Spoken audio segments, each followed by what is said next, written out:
pills that resemble prescription medications. Just 2 milligrams, about the size of a few grains of sand, could potentially be lethal. This isn't an ad to scare you, but it is an ad to make you think twice. Get the facts. Go to realdealonfentanyl.com. This message is brought to you by the Ad Council. Portions of the following program were pre-recorded. From the Ingalls Studio, WPEK Fairview, WMXF Waynesville, W225CJ Candler, an iHeart radio station. Guaranteed human. Live from the Ingalls Studio. I can't wait to play with myself every day. The Sportsocracy. Damn the devil to hell! Let the big dogs eat! Let them on the field! Come get you some of this. Fire them cannons! By golly, put more powder in those things. He couldn't take any more disappointment. Oh my God, the Jets killed him.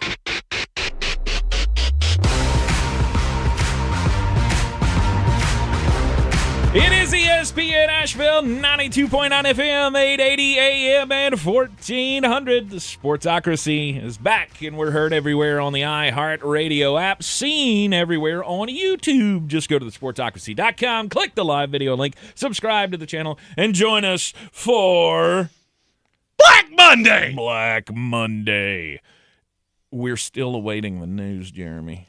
Oh, that Todd Bowles has been fired? Oh, I swear yeah, to but God. see, here's the thing. It's not coming. It's not going to happen. It's not going to happen. I hate because this so much. Your team doesn't understand that Todd Bowles is bad as a head coach. I don't know how that's possible. I don't either. With an entire fan base at riot level. But then again, There's hired no him. news out of Tampa Bay today. However, we do have news elsewhere around the NFL. It all started yesterday. Yeah, the Falcons went, you know what? We're not even going to wait. Did you see the end of the press conference with the Falcons yesterday? No. So Raheem Morris goes over and he dabs up Arthur Blank and he's, hugs and all that. And literally they had to walk out of that room, go upstairs and go, he got to go. You're fired. Yeah, I mean, I know I just hugged him and told him I loved him, but he's got to go. I did hear the clip though where they asked him, "Do you plan on being the coach of this team next year?" And he said, "I always plan on being the coach as long as they will let me stay." And that was the end. And 5 seconds later, why do we ask that question? Like, as media people, has anybody ever gone, "Oh hell no, no, they're gonna fire me"? Like that, they're sitting there waiting to fire me right now. I would 100%.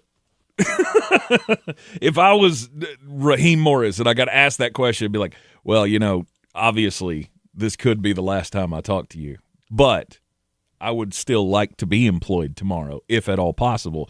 And then you turn to Arthur Blank and say, I loved your wife in 101 Dalmatians, and would you please retain me as the head coach? Tank, we're going to need a sound of some kind.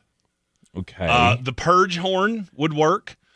Really anything other than breaking news, because I don't want to watch you do that stupid dance that many times. But, okay. All right. Well, I'll have to find something. I don't know. I don't know what will. You hit any button. I don't really. I don't even care what button. Hit it now. Yes. You're saying now. Yes. You want this I need a on button. demand. Like, I need a button. This soundbite that now. it would probably take you 10 minutes to find and pull and edit. Would you please play this hit the now? breaking news button. Just hit a button. I don't care which button. The news. Who's gonna break the news? Who's gonna break the news? Who's gonna break the news? Oh, what is it? The Arizona Cardinals have fired Jonathan Gannon. Poor Jonathan. I thought he was going to survive. I thought so too. Except when you lose 14 of your last 15 games, that does really reduce the chances of you being retained. Yeah, it doesn't look great. You remember that thing I said of, we're going to see less coaching openings this cycle. Well, about that. About that. Mm-hmm. I might have boo-booed that because we're at 6. Let me take out my list here and just mark off. We are at 6 actively with the firing of Arizona Cardinal head coach Jonathan Gannon, who was 15-36 in the desert. I don't know how good you are at math, but that's an average season of 5-12. Yeah. That is poopy. That's not what you want from a head coach. I want to know. I want to know what will it take to go full Atlanta Falcons. because I feel like, as far as my team's concerned, Tampa Bay Buccaneers, we need to be at this point. We need to go full Arthur Blank. Just screw Terry Fontenot, screw Raheem Morris, Rich McKay. When was the last time Rich McKay did anything important? 2002. I was about to say, I'm struggling to give you an answer that's not 2002. 2002, when he was with the Tampa Bay Buccaneers and they won a Super Bowl. Other than that, Rich McKay has been as successful as his father. Respect him to death, but good God, man. Now, here's my question. What will Drew Petzing do now? Will he drive a monster truck or will he dig ditches? Will he drive Gravedigger or be a Gravedigger? Because it's one or the other. Because he is awful. Well, no matter how dumb he is, he can always get a job as a trash man. Sure. Yeah. Trash man is. I mean, no offense to our trash man friends at Tanks or at Sports Tank ESPN. It's just saying. I'm still waiting for news out of Tampa today, but we'll give it to you when it comes. What's funny, Hopefully it comes. We've had 4 firings today. Yep. I didn't think any of them but Pete Carroll were getting got today. Yeah, unfortunately, Pete Carroll, that whole experiment out in the desert did not work. Now, here's my question. How many guys that have been fired are going to get rehired? Because I'll promise you Kevin Stefanski's one of them. Yes. Kevin Stefanski's getting a job somewhere. I don't think anybody else is getting a job. I mean, Jonathan Gannon is not going to get a head coaching stab. Don't You think so. I don't think so. I was going to say, he'll end up as the DC for somebody. Here's my problem. Who's going to get all of these jobs? Because only one of you can hire Jeff Hafley. So have you seen the list that the Tennessee Titans have requested? No. Give it to me. Oh, it is one of the top 5 grossest things you'll ever see in your life. Mm-hmm. Let's see. Matt Nagy. Sorry, I'm trying my best not to laugh because Matt Nagy's the name that makes the most sense. Right. Lou Anarumo, Vance Joseph, and Steve Spagnuolo. Steve Spagnuolo is 87 years old. He's not that He old. is a billion. Spags needs, give him a chance. No, I'm good. Come on. He's had 2. I'm good. I do not Did he need have City. 2? I thought he only had 1. He was with the Rams. I remember that one. Did he have did he get an interim job with the Rams maybe or he something? only had 1. Steve Spagnuolo is 66 years old. Bull excrement. If Steve Spagnuolo is 66, I'm 26. Get out of here. He's still got at least 5 He was good just years with the Rams. He's been at DC and a bunch of other places. Yes. What I'm stuck on, who do you think you're getting for these jobs? Like Cleveland Browns, you fire Kevin Stefanski. Who exactly do you think is looking at that job going, oh, can't wait to get there? It's definitely a puzzle. But again, at some point you come to the point where you realize this isn't working anymore. We got to move on. Raheem Morris, sorry, not happening. Pete Carroll, 1 year. 1 damn year is all he got. Well, and I know it was a horrid, trashy year. And could it have gone any worse? Because you got 3 wins, and one of them was not intentional. You won. You just happened to suck less than the opposite team that was trying to suck more than you. Maybe that was where the first Tank Spencer kiss of death of 2025 kicked in. Because preseason, I went, this could be good. This could be the culture that you need to build, Pete Carroll. And what happened? From day one, they looked like they all played a different playbook.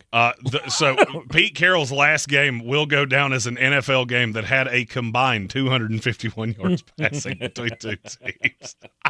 Both teams used multiple quarterbacks. Ooh. One guy threw for more than 100 yards. Awesome. Chris Aludikin.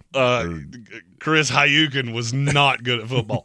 By the way, if you add up all 4 QBRs, you don't break 25. Wow. That's hard to do. That's bad. And that's a thing we did yesterday. I don't see how you expect anything to change. Can I give the NFL just an idea? From now on, if we have 2 games to be played in Week 18 between 2 teams that have nothing to play for, you're just jockeying for draft position. Give them both losses. Just give them both losses. I don't ever need to see another Raiders-Chiefs game for as long as I live. It would, like, the games that mattered weren't that much better. Did Browns, you watch Bengals. the Falcons Saints game? Yes, I did, with Awful. bated breath, just going, how did we get here? Like, how are these 2 teams deciding anything that has to do with the playoffs? Absolutely terrible. Terrible game. It was almost as bad as the Panthers-Bucks game the day before. If I had $1 for every person that asked me, so could you explain to me how the Panthers lost to the Buccaneers, but because the Falcons won, now the Panthers are going to the playoffs? Why, yes, Mr. Wizard, I can. Because all 3 of these teams suck almost equally. And so we had to go to an 11th tiebreaker of, well, which one of you lost to each other more often? Not to the 3 of you, but to the teams that you all played collectively. And Carolina somehow won that. Well, it was it all came down to the matchups between the 3 teams. And because Tampa split with everybody and they swept the Falcons, they got swept by the Saints, but swept the Falcons, and that was the one that pushed you over the edge. Oh, gosh. And so now the Carolina Panthers are going to the playoffs. They will host a playoff game on Saturday at Bank of America Stadium. You'll hear it on our sister station, News Radio 570 WWNC, and they will play the Los Angeles Rams, who they beat at Bank of America Stadium not just 6 weeks ago, I think. There is a possibility we will be at that game. We are still negotiating the week. Yeah. Not real sure how it's going to look, but you will get 5 shows of Tank and I just chopping it up. Yeah, that's right. That's the thing. Doing stuff. That's right. Stuffing things. But today we're talking about fired coaches. Well, of course. It's Black Monday. We've had Pete Carroll fired by the Raiders, which this is now their 5th head coaching change in 5 years. That's not good. It is a trash franchise, and I feel like they're at the point. I don't know who will take this job, because I honestly I said this to you before the show started, and I honestly believe Pete Carroll was a last ditch effort. I don't believe that in any shape, form, or fashion. Okay, let's play a fun game. I'm going to take the Falcons out because the Falcons have 2 good pass rushers, an elite running back, I'm trying to decide whether I want to go pretty good or really good receiver, and a line that's okay. It's not as good as it was. That, to me, is the best job available, and it's not even close. I would agree. I'm not sure the Raiders aren't too. And let me tell you why. How bad are the Tennessee Titans? I mean, they're not good. They're awful. Name me the 3rd best player on that team. Alec Ayumaner. Where would he fall with any good team in the NFL? And I love it. Any good team, he'd be their 4th receiver. He would be their 27. He is the best weapon they have. Tim and Chimere DK. Yes. Who, by the way, can't run routes, so don't get fooled by the fact that, well, he had a lot of all-purpose yards, so did Kevontae Turpin, and I'm still not sure he actually knows what a wide receiver is. They tell him, hey, Kevontae, buddy, go stand out there and then just go be fast. Yeah. That's all you got to do. Yeah. The Raiders have the number 1 pick in the draft. Yeah, which is Francisco Mendoza. They're taking a quarterback. They have Sure. to. I'm just not sure it's that one. Excuse me? You think Dante Moore's going to be number 1? I'll tell you straight up, Dante Moore's my 1, and it ain't all that close. Yeah. Are you starting to see what I see with him? Just Mendoza? Okay. Mendoza or Moore? Mendoza. I can't stand that kid. I'm sorry. He may be good at football. I've seen him play 3 or 4 times this year. Yes, he can throw the football and make some plays. that kid in a post-game interview is the biggest, like, dweeb. No doubt. He is Steve Urkel if Steve Urkel was a kid from the Midwest. I mean, did I do that? He is football on the spectrum. This guy, he's just at Sports Take ESPN. Holy extra! We made it to the new year, and Tate's like, well, we're not getting to Friday. No, I mean, I'm just the way that he repeats everything that he hears. Like the sideline reporter will ask him a question after the game and go, hey, your defense was really good today. What do you have to say about the defense? He's like, well, you're right. The defense was really good today, and I appreciate you asking that question. The defense is really a good reason why we won this football game today, and I can't wait to go back into the locker room and tell all of the guys how proud I am of them. That's what he sounds like in my head, and I'm going, are you 11 years old? First of all, you're already getting your flowers in the chat. So if you hear me, just me by myself coming back, just know Tank has been let out of the building by two very large individuals. Next year when we do the 'Twas the Night Before Christmas, if you're still employed, do I get to do Fernando Mendoza is without a doubt one of them. That impression was spot on. I mean, like. Now, here's the thing. I don't care about anything you just said. I know you don't. It's just one of those things that goes, I couldn't have that guy be the face of my franchise. I don't care at all about what you just said. I care about the fact that when he sees a blitz, he pees in his pants. And I get it. They shellacked Alabama. I kept watching that going, can he make a throw that that there's a defender in the frame? Because he hasn't had to many times here. We will talk about the NFL draft because it is if you have a Draftmas Advent calendar, today's day one. Day one of 100. Oh, Draftmas tree, oh, Draftmas tree. He's already putting together he's already put out the top 10 of the mock draft. Yep. For the 2026 NFL draft coming up in crazy thing, David Bailey ain't in it. April 23rd through the 25th, I believe. We will be Pittsburgh. There again if you're still employed, which I can neither confirm nor deny. I can't tell you.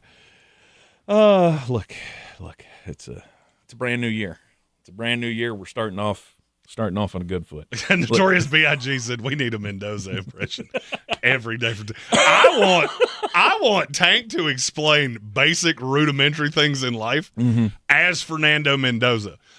Because in my head, all I can imagine is Tank explaining how to change the float in your toilet as Fernando Mendoza, and that being solidly the greatest thing I've ever heard in my entire life. I'm really excited to use Dad's tools today. We have a bunch of super chats that we should get to right now, so you can talk less. Yes.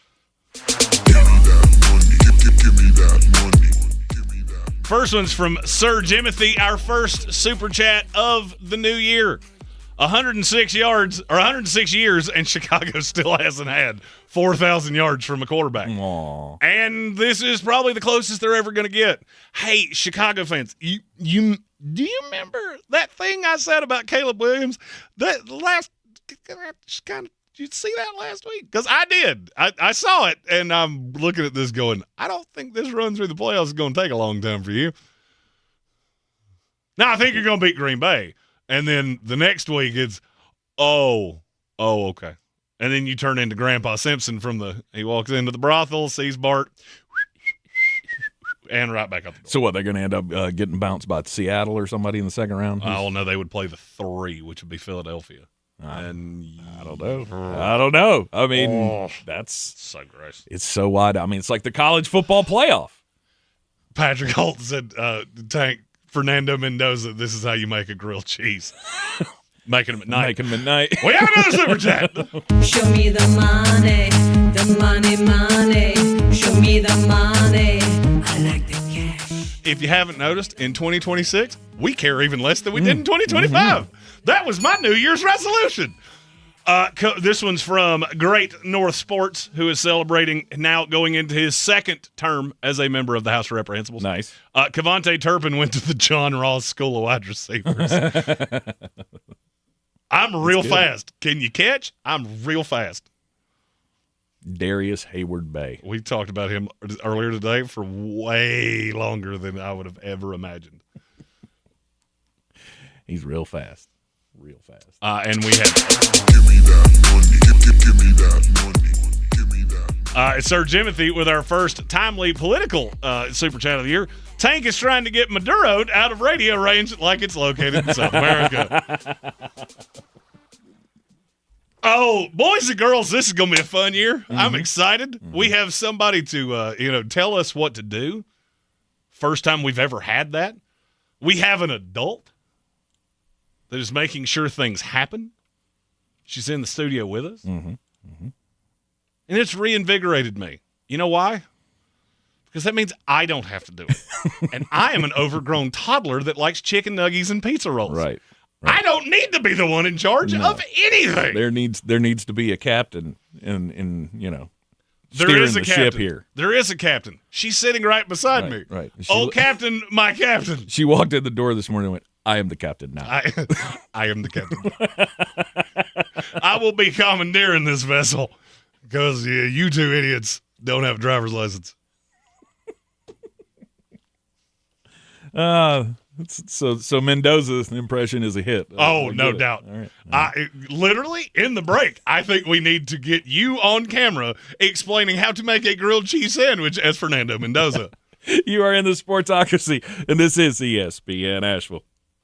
News has never been so important. We've got breaking news from Capitol Hill. And iHeart makes it so easy to stay in the know with 24/7 news on iHeartRadio. A major breakthrough in medical research. Live around the clock, so you're never more than 3 minutes away from the stories that matter most. Extreme weather is impacting millions. 24/7 news, right at your fingertips with the free iHeart app, where you can now make 24/7 news a preset for even quicker access. 24/7 news on iHeartRadio. All across the Tar Heel state. Tar Heels on the run. Trimble to the cup, layup, counted in the foul. This is Carolina basketball. Long rainbow 3-0, but net from the rookie. Out to Trimble. He'll try another triple. Counted. The home of the 6-time national champion. Drives and hammers it home.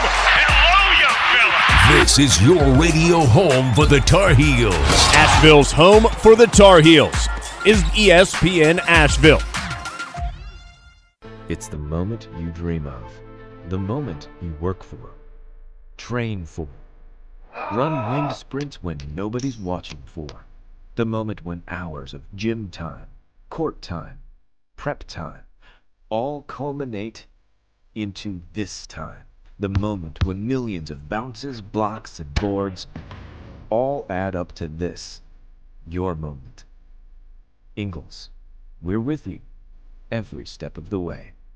Mountain Graphics and Showtime Sports have teamed up under a new local owner to serve our community with the finest custom apparel and unique branded items at the best price. Mountain Graphics and Showtime Sports can customize whatever you, your team, or your local group may need with high-quality screen printing, embroidery, and laser engraving. Visit mtngraphicsavl.com or showtimesportsavl.com. That's mtngraphicsavl.com or showtimesportsavl.com for your local one-stop custom apparel shops. This football season, Bear Smokehouse Barbecue is where the fans feast. Catch every game Thursday, Saturday, Sunday, and Monday on big screens with booming sound, cold drinks, and the best barbecue in town. Bring your crew and tackle the game day grub package. A dozen wings, a pound of pork or chicken, a full rack of ribs, 3 pints of sides, and slider rolls, feeding 4 hungry fans. Whether you're cheering for touchdowns or just here for the ribs, Bears is the ultimate game day destination. Bears Barbecue in downtown Asheville, your home for football, where the fans feast.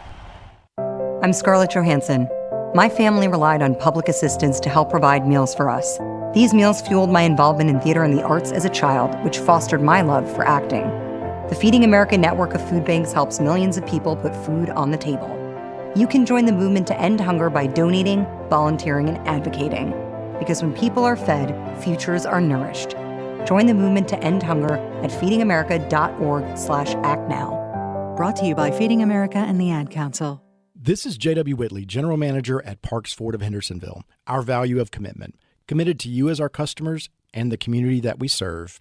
To do better, be better every day. That's the Parks Promise. Experience the Parks Promise today at parksfordhendersonville.com. Clarissa sells WNC as the #1 team in Buncombe County. We have the customer service experience to assist you in achieving your real estate goals. Our team offers something that 90% of listings in our market won't have, Zillow Showcase. Check us out at clarissasellswnc.com.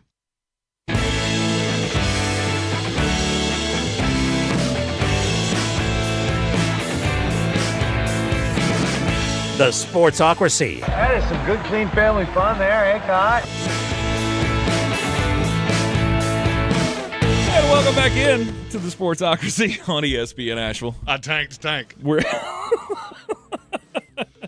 just having fun here, hanging out in the. It feels like a new day. It really does. Okay. It feels like this year is the year that things go correctly. The Jets have 2 first-round picks. How dare you say that? Well, that's like saying 2026 is our year, and now you've jinxed everything. No, because we're going to burn the Vivek Ramaswamy book out in the parking lot later today. Sorry there, Vivek. Yeah, we're going to burn that. Old Swami Mamdani over here. Yeah, that book has to die. This is the first time I've been in the same room with that book since we realized that book is the center of the Tank Spencer Kiss of Death. It is. And it must die a grim death. Mm-hmm. Do we have lighter fluid in this building? I don't know, because we're gonna need it. There are 4 grills over there. Maybe one of them has some. I don't know. Oh, we have to do this. Has to be a ritual. There needs to be salt involved because we need to trap the demon that is encapsulated in that book. So we got to read from the book and then burn it. Is that what you're saying? No, because you read from the book. And I think you accidentally put a curse on yourself. Yeah, but I think you have to read from the book to end the curse. I mean, that's how most things go. So we have to find the correct passage. I believe we need to call NFL 2026 NFL draft prospect Ephesians Prysock and get him to bring out his holy water like they did in Pittsburgh last night. Ephesians. Please tell me you saw that. What? That Pittsburgh had a priest bless the end zone. Yes, and then he missed the kick. Tyler Loop misses the kick. That was, without a doubt, one of the top 5 wildest games I've ever seen between 2 teams that are so bad. Mm-hmm. I was convinced with a minute to go, Mike Tomlin is not going to survive this. Mm-hmm. And I'll tell you why. It is hard to convince me that you are a defensive guy when 2 separate times you completely forget that safeties exist. Also, and this is just, for my own knowledge, why do people think Jalen Ramsey's still good at football? Like, is that one of those things that you read it in a book like 8 years ago and you just never updated your information? Because he's awful. Mm-hmm. Genuinely awful. Mm-hmm. They're asking for the exorcism to be performed in the Mendoza voice. I think we could probably do that. Now, I will say, but I have to be careful because I will say at the 2026 NFL Draft, I feel pretty sure, based on the first segment of the year, Fernando will not be doing an interview with us. Oh, I'd be tempted to go to the press conference. I know. I've already just. Excuse me, Fernando. Fernando, can you answer a question for me? That would be awesome because you are a stand-up gentleman, and I really want to ask you a question. Sorry. I know. It's all over the place. It is the Sportsocracy here on ESPN Asheville. Tank officially has no falafels to give. It is Black Monday in the NFL. We've lost Pete Carroll. He's okay. Come on, hit the button. I know you got it. He's what? Where's the music? What know the music we play. Oh yeah. When someone goes to the great beyond of the NFL. Yes. We always play the same thing. Yes. I will remember you. It's the worst. It's the worst possible scenario. Who's gonna chew gum now? You mean you kicked out this wholesome culture building figure, a Super Bowl champion head coach, and meanwhile we still have Mike McDaniel vaping on the sidelines in Miami. Can you stop? I will say, of all the coaches that I think are going to survive today, Mike McDaniel's the one that I most go, Here's a piece of paper, Fernando. Could you possibly write this down and explain to me in 2 paragraphs or less why El Capitan here is still going to keep his job? He's really big in the fashion scene, if you didn't know. The way he wears his pants, really. Yeah, this is going to be a thing. We're going to have to rein him in on this because, see, this is what happens when you encourage him. Yeah, he is very encourageable. I am indeed. The sad end to the Pete Carroll career. I mean, at this point, there's the fact that this is your finish really just kind of upsets me. And I'm sure it upsets Pete Carroll as well. Because there's nothing left here. No, he's done. Right. There's no reason to take another chance. This will be that weird last act that you get out of a lot of coaches. Yeah, it's sad that it only lasted a year and it only amassed 3 wins. The funny thing is that Pete Carroll had 1 year. To my knowledge, he's the only NFL head coach in NFL history to ever be fired after 1 year twice. Because he got fired with the Jets after a year. That one he should not have been. Mm-hmm. Then he winds up with the Patriots. He was good with the Patriots for a handful of years. Then he goes wins the Super Bowl in Seattle with USC in the middle. But he's got these 2 bookends that are just, what would you say happened there? It wasn't going to work with anybody. How do you remember Pete Carroll? All right, just long term. 20 years from now, when Pete Carroll's name comes up, how do you remember it? Super Bowl champion head coach of the Seattle Seahawks, coach of the Legion of Doom. I will not remember a single thing. I'll remember it, but it won't matter. It'd be like Joe Montana for the Kansas City Chiefs. When people talk about Joe Montana, why would you even bring that up? It's not worth talking about. Brett Favre with the New York Jets. Yeah.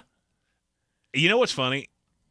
That won't be what I remember about him. Really? What will you remember? I'll remember him at USC. Huh. I think Pete Carroll will go down as one of the 5 best college football coaches ever. Okay. He was there 9 years. He lost 19 games, and 6 of them were in year 1. Mm-hmm. He was unbelievable. Some of those USC teams would blow your mind how much talent they had. Mm-hmm. And obviously, I remember the Seattle. I think his NFL tenure was so chunky. Well, because he had there was a lot of 6-10 and 8-8 and 7-9. All right, I'm going to ask you, I want to just see how close you come to this. Okay. How many times did Pete Carroll win more than 11 games in a season? Oh, more in the than NFL? 11? Mm-hmm. 4. 3. Okay. He won 12 twice. Mm-hmm. Won 13. That was the year they went to the Super Bowl. Mm-hmm. How many times did he win 9 or fewer games as an NFL head coach? 7. It's 9. Oh. 9 times. Mm-hmm. I never thought he was a great head coach. I thought he had a great scheme that fit in a perfect time. Because if you remember when the Legion of Boom and all of those things happened, there were a lot of happy accidents that happened there. He found Brandon Browner and Richard Sherman, 2 players that the rest of the league had no interest in. Sherman because he was too slow. Browner had a lot of issues, but they were giants.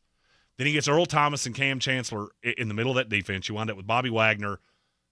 They never had elite pass rushers, but the back half of that defense was always so good.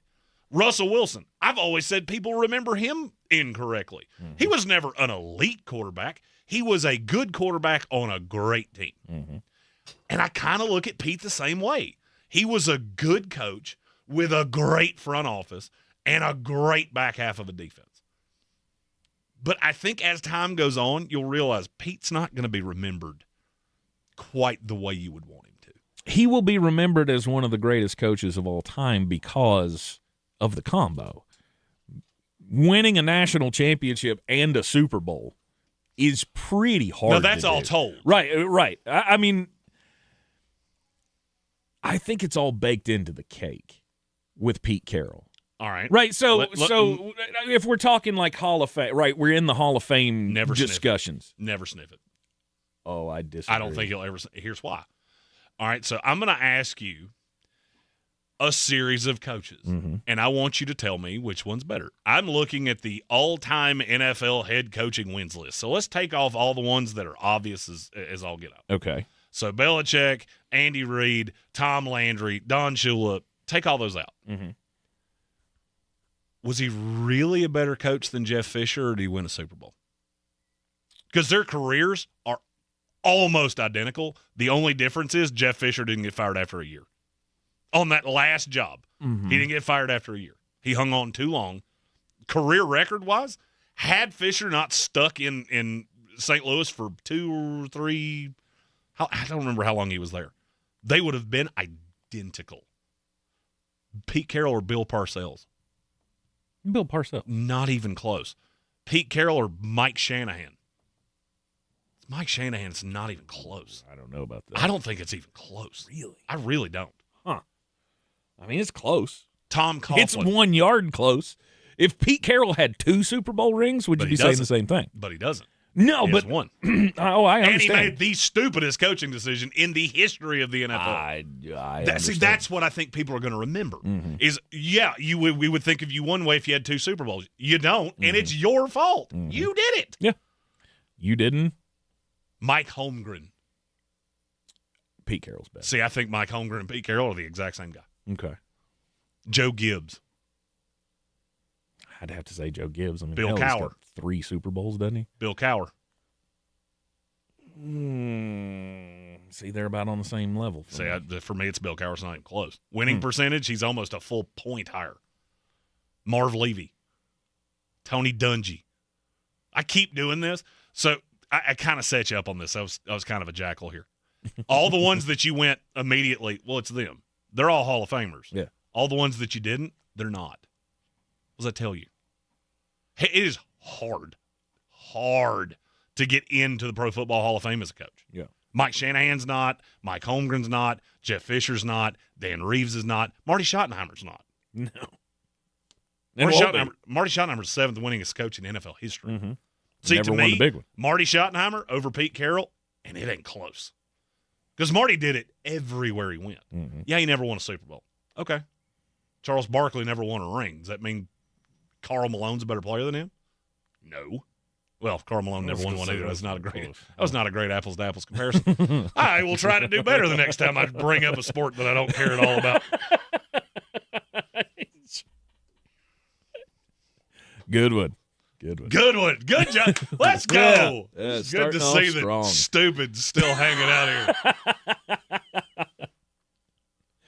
Oh, we've got more coach firings to talk about as we roll through here.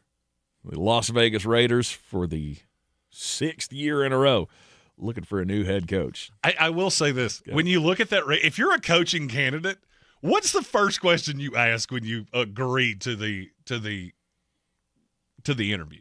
You sit down and you just go, okay, leash-wise, how long is mine? Because you haven't. You don't get one. I haven't seemed to be very patient. But having the number 1 overall pick, I understand. Wanting to reset things, let the, I mean, how involved was Spytech in the Pete Carroll hiring in the first place? How did that go? Did he get hired right before Pete Carroll, or did he get hired after? I don't remember. Well, Spytech got hired quick because him and Brady are real close. Right. I don't remember. I think Spytech got hired and then they hired Pete Carroll. Yeah. But they were close. Well, maybe at this point they're going to go, you know what? We whiffed on that one because Spytech's hanging around. For they sure. give him more than a year. For sure. Kelvin Joyner had a really good point in the YouTube chat. If it was a football Hall of Fame, not a pro football Hall of Fame, a football Hall of Fame, Pete's first ballot Hall of Famer between college and the NFL. The problem is that they're split up. He'll make it into the College Football Hall of Fame. I think he's already in it. He may be. If he's not, he will be very quickly. Right. The pro football, I don't think he ever makes it in there. If he does, probably 20 years from now. Yeah, see, I wasn't thinking like Bill Belichick. Right? Bill Belichick went right away. Belichick left 5 years ago, and they went, he's going in this year because it's him and Robert Kraft this year as the contributors. Well, I mean, they still like have to make it. We haven't gotten down that Well, yeah, route. but I mean, do you think they're not going to make it? I think he's going to interview for a job, and I think it will. I think it's Okay. he's going to get Phillip Rivers. Maybe He so. either He'll push interviews or takes a job, and they go, well, we don't want to do that yet because we don't want to have that weird Joe Gibbs thing where he's a Hall of Fame coach that's actively coaching. Right. And it may knock him out. I don't at this point, I don't think I would care. I honestly don't think I would care. Just be the first one to let him stay on the ballot. Detroit Fan Man had a good one as well. So the scandal that ended Carroll's time in college won't affect his entrance into the Hall of Fame. First of all, that didn't end his time. He left voluntarily. It probably would have if he'd have stuck around. Well, I mean, he did the Jim Harbaugh thing, didn't he? Yeah. I mean, he got in trouble. Hey, I'll see y'all later. I got a job in the NFL. He set the fire and went, see ya. Yeah. The College Football Hall of Fame, and I will say it's probably the one we talk about the least. They've done a really good job of being able to separate what you were on field from things like that. Mm-hmm. So I don't think it will hinder him in any way. I'm not even sure that he's not I just wonder if you get in that room, is that continuously brought up? Do you continuously bring that up of, guys, we appreciate your thoughts on Pete Carroll, but the USC stuff doesn't matter. We're talking about the Pro Football Hall of Fame here. Like, how many times does that get said in the room when his name's being debated? Because I feel like it's all baked into the cake. Oh, I would say it's zero because I think the whole discussion is, okay, we're going to talk about Pete Carroll. I'll say it. Why did you not run the damn ball? That one play will keep him out of the Hall of Fame, you say? Build 1,000 bridges. Yeah. Bridge builder. Don't tell that, Joe. Can't. Nope. But you know, and I know that you know. Yep. You're in the Sportsocracy, and this is ESPN Asheville. ESPN Asheville. Your mountain weather forecast. For a January afternoon, not bad. Actually exceptional. Today, mainly sunny. I'm going to park it right at 60. Tonight, some clouds, upper 30s. Tuesday, we'll have sunshine and get into the upper 60s, maybe about 67. Wednesday, still mild and still sunny, high 65. And next chance of rain comes in here probably later Thursday night and Friday. From the Weather Channel, I'm Ray Staging. This report is sponsored by IHOP. Introducing the IHOP Value Menu. All your breakfast favorites like pancakes, eggs, bacon, or French toast are just $6 every day. Get a big, filling sit-down breakfast for only $6. Go to your happy plates with the $6 IHOP Value Menu. Available every day at IHOP. You like saving money, right? We all do. That's why Allstate just lowered the price of car insurance. Not, but wait, there's a catch. Lower. Actually lower. So if you're shopping around or just want to see how much you could save, check Allstate first for a new lower auto rate that could save you hundreds. You're in good hands with Allstate. Not available in every state. Only applicable for new auto insurance business. Rates will vary by several factors, including how you purchase the policy. Potential savings vary. Allstate North American Insurance Company and Affiliates, Northbrook, Illinois. For delicious meals, you could go out to eat or spend hours in the kitchen. Or you could just make a Marie Callender's meal. Yeah, you heard me. Marie Callender's classic chicken parmigiana bowl is delicious with scratch-made marinara sauce, creamy mozzarella cheese, and no preservatives. It's high in protein with 30 grams per serving. Marie Callender's, what having it all tastes like. The free iHeartRadio app is your daily soundtrack with live stations, 24/7 news, sports, and weather, and of course, the most podcasts on the planet. It's easy to see why more and more people are using it. Join the millions who already have it on their smartphone. The free iHeartRadio app, the #1 app for radio. ESPN Asheville, broadcasting from the Ingalls studio at Radio Ranch. Log on to ESPNAVL.com and make us your #1 preset on the iHeartRadio app. ESPN Asheville, #1 for sports coverage in the mountains. Sure, you know Appalachian Motor Coach is the official shuttle sponsor of the Living the Dream Tailgate Tour. But did you know that they can get you anywhere in style? Weddings, bachelorette parties, corporate gatherings, family reunions, Appalachian Motor Coach makes the ride part of the fun. Luxury seating, climate control, and none of the stress of parking or driving. Appalachian Motor Coach gets you there relaxed, on time, and ready for the party. For more information, visit them at AppalachianMotorCoach.com. Appalachian Motor Coach, the best memories start on the ride. Did you know that Ingalls sells more organics than any other grocery store? Or that they run their own dairy? Or that they only serve USDA choice and prime meat? Or that they donate 3,956 meals a day to local food banks? Well, now you do. It's all in the bag. Selling your home? Don't settle for average. Our real estate team at Clarissa Sells WNC and eXp Realty offers Zillow Showcase, an exclusive AI-powered listing experience available to just the top 10% of all listings in our area. With immersive media, cutting-edge design, and elevated marketing, Showcase listings, they go pending quicker and sell for up to $9,000 more than standard listings. Ready to stand out in a crowded market? Give our team a call today, 828-774-6343, because your home deserves the spotlight.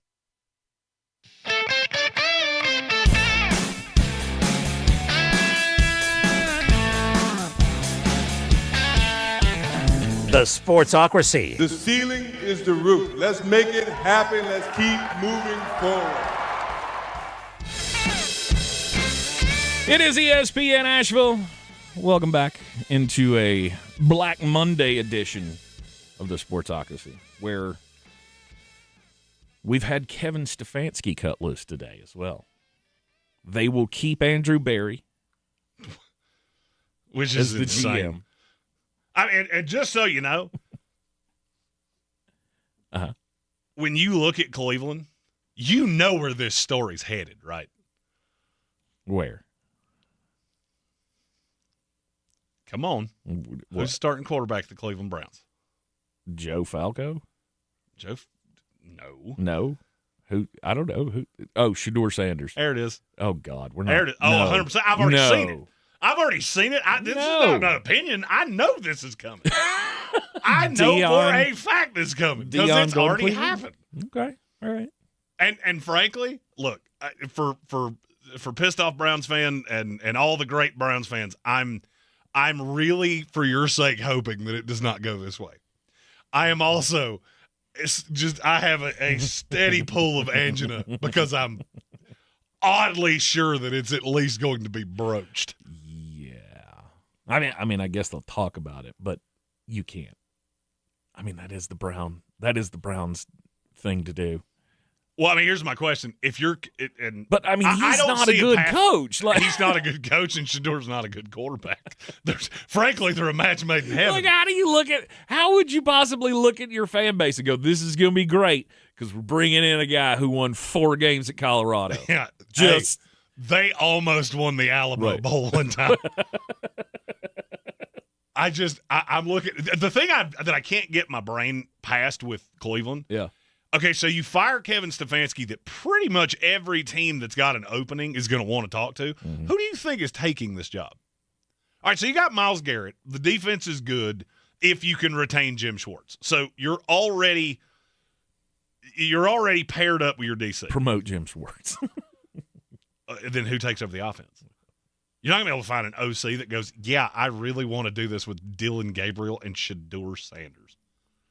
But you have Quinshaw Judkins, so. Yay, we have a running back and one receiver, maybe. Maybe.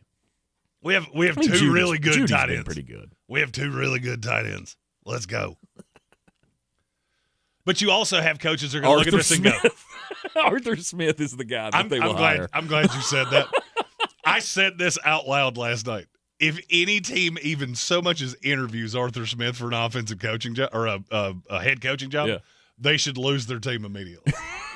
And I have another question for you. Have we ever seen Arthur Smith and Mike Bobo in the same room at the same time? Because I'm pretty sure they're the same person. Yeah. No, we have not. Run, screen, punt. Aren't you excited to see that in the playoffs this week? Mighty. I saw it in the playoffs last week. Weren't fun at all. Oh, yeah, we haven't even I forgot we hadn't even talked about that. We have not. That's going to have to be discussed at some point in this day's show. We'll get to God, did anybody have a worse Christmas from me? to now than you? No. Every one of my teams that I even care about had some sort of a major setback. You had, in November, you thought you had a Super Bowl contender and a college football national champion. Mm-hmm. You got one playoff game out of the 2, and you lost to Ole Miss. Yep. That is not Weren't too good. But, there's always next year. And speaking of next year, we were looking over some of the matchups for next year, and just in case you were wondering, it looks like we're all going 8-9 again in the NFC South. Not just the Bucs, Panthers, Falcons. I think we're all in line for another 8-9 finish next year. Oh, it's okay because it's not getting better. The Jets already have the number 1 pick next year. I looked at their schedule and went, sweet, we could beat the Raiders. End of message. And nobody Maybe else. the Tennessee Titans if Cam Ward got lost on his way to the stadium. Come on, if you luck into Dante Moore in the draft, you're picking what, third? Second. You got Dante Moore. If he comes out, which he might not. He should. That kid was. Well, Dante Moore he's a sweet case of, no, he shouldn't come out. I think he's probably going to. Mm-hmm. Now, here would be the ultimate hilarious is I am convinced Fernando Mendoza is going to be an absolute Jamarcus Russell level turd in the NFL, and the Raiders somehow take Dante Moore and let Fernando fall right to the Jets, who comes to New York and just poos himself for 3 years. He's the second coming of White Mike. He's prison Mike from the office. Gruel sandwiches. I love gruel sandwiches. Thank you for asking that question. Oh, Could you imagine him in the New York media market? No. They would eat him alive in an hour. He might cry. I love all of the tall buildings here. It is so fantastic being in Gotham City. I have not yet confirmed whether Batman or Spider-Man are still here, but it looks like they are not doing their job because this is an unsafe city. I can't wait for Ian Costello and Rich Cimini to look at each other and go, the hell's wrong with this guy? He's just so... Does he do drugs? Innocent. I mean, there's that thing about him that just goes... He's got that country mouse thing about him. There's nothing interesting about you at all. Mm-mm. And I don't know how you're doing what you're doing, but good for you, kid. I know how he's doing what he's doing because he's got the best coach in college football. It's not even close. God almighty, Kurt Signetti, he kills me. He kills me. What is it? The fact that his face always looks the same no matter what the score is? I mean, he's up there getting because they were in the Sugar Bowl? Rose Bowl. No, Rose Bowl. They're in the Rose Bowl. And they're up there getting the trophy. And, they're dumping flowers and confetti's falling. And there's a smile on every face. And Kurt Signetti is standing there like, you bring me the next team, I'm going to chew them up too. And I was like, what? Hey, you're supposed to kind of be happy here, Bill. Signetti always has that look on his face like somebody's flirting with his wife in front of him. Like you're going to get it. I'm going to kick you. You don't know what's I'm going to kick you in the head in just a minute. They are terrifying. They are absolutely terrifying. Well, I didn't think they were. Yeah, don't look now. They might be better next year than they are this year. Really? Because they've already loaded up in the portal. They got I think, number 3 receiver, one of the top quarterbacks, a high-end running back, added a big-time edge rusher yesterday. I am fascinated by the transfer portal. This is like NCAA free agency. I hated this. I still hate this. But I am really, really amused by it. Amused? Why? I mean, interested. What do you mean? Amused is well, probably of course you're interested. I mean, because it is NFL free agency. It's the exact thing that you knew it was going to turn into.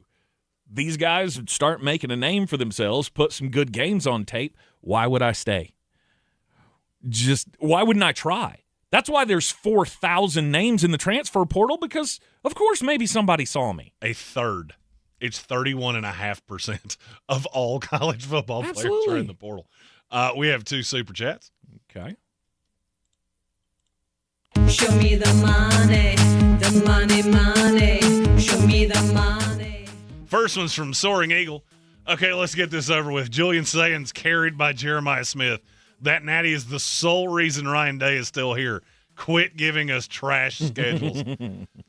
Ohio State, I mean, I did not think Miami was going to win that game. I was very adamant that I thought that line was stupid. I did. Minus that last game, I did quite nicely picking the CFP games. Yep.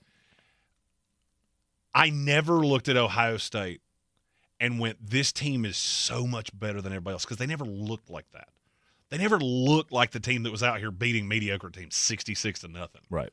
And yes, you've got pieces. I'll go ahead and tell you, every Ohio State defender not named Caleb Downs, I'm not as high on them as everybody else is. Mm-hmm. Especially the ones not named Arvell Reese. Arvell Reese, I think I'm kind of splitting the difference. Everybody else, I'm 20 spots lower, easy. Yeah. I keep seeing Sonny Styles in the top 10. Are you smoking recreational drugs? If you take him in the top 10, I will. That is a guaranteed falafel. That will be your grade if you take it. That's guaranteed immediate Gary Busey. Because you are out of your mind. And if you don't believe me, go watch that Miami tape. Yep. You're in the Sportsocracy. This is ESPN Asheville, 92.9 FM, 880 AM, 1400. We'll get to another super chat after the top of the hour break. ESPN Asheville, your mountain weather forecast. For a January afternoon, not bad, actually exceptional. Today, mainly sunny. I'm going to park it right at 60. Tonight, some clouds, upper 30s. Tuesday, we'll have sunshine to get into the upper 60s, maybe about 67. Wednesday, still mild and still sunny.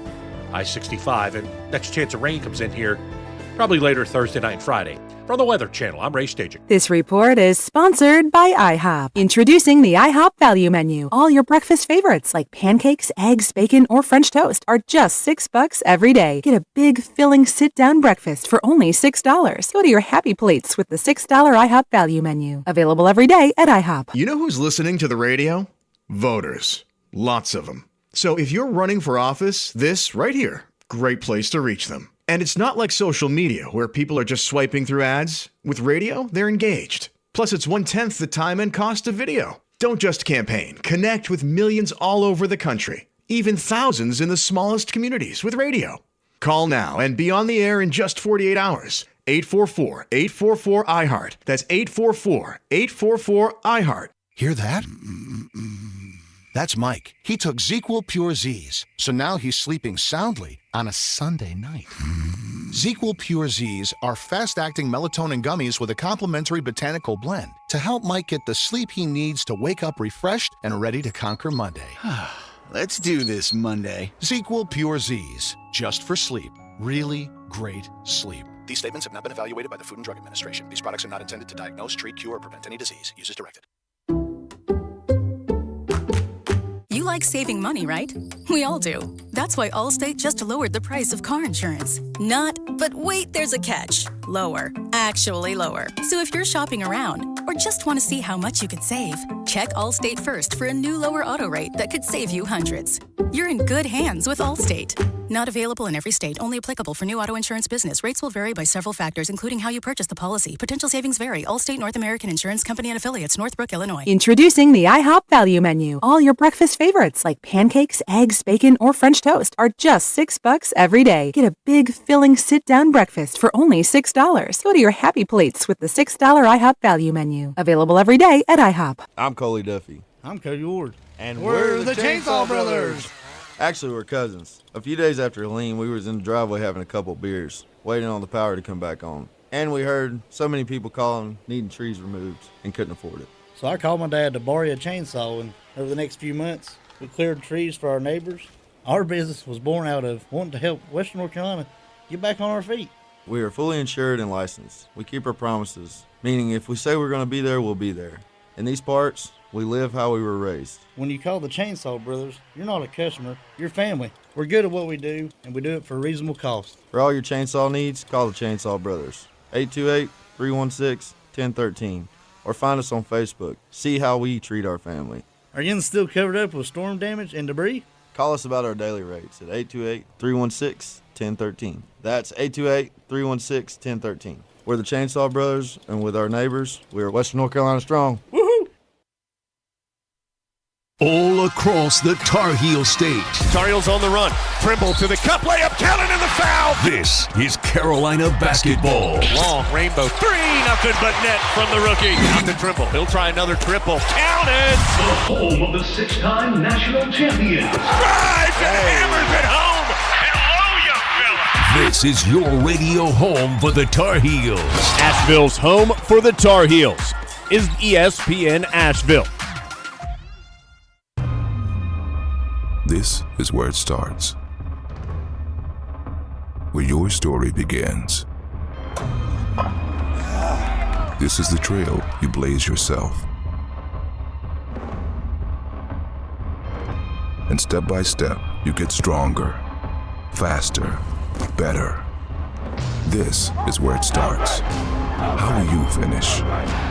Ingalls, we're with you every step of the way. Clarissa sells WNC as the #1 team in Buncombe County. We have the customer service experience to assist you in achieving your real estate goals. Our team offers something that 90% of listings in our market won't have, Zillow Showcase. Check us out at clarissasellswnc.com. This is J.W. Whitley, General Manager at Parks Ford of Hendersonville. Our value of commitment. Committed to you as our customers and the community that we serve.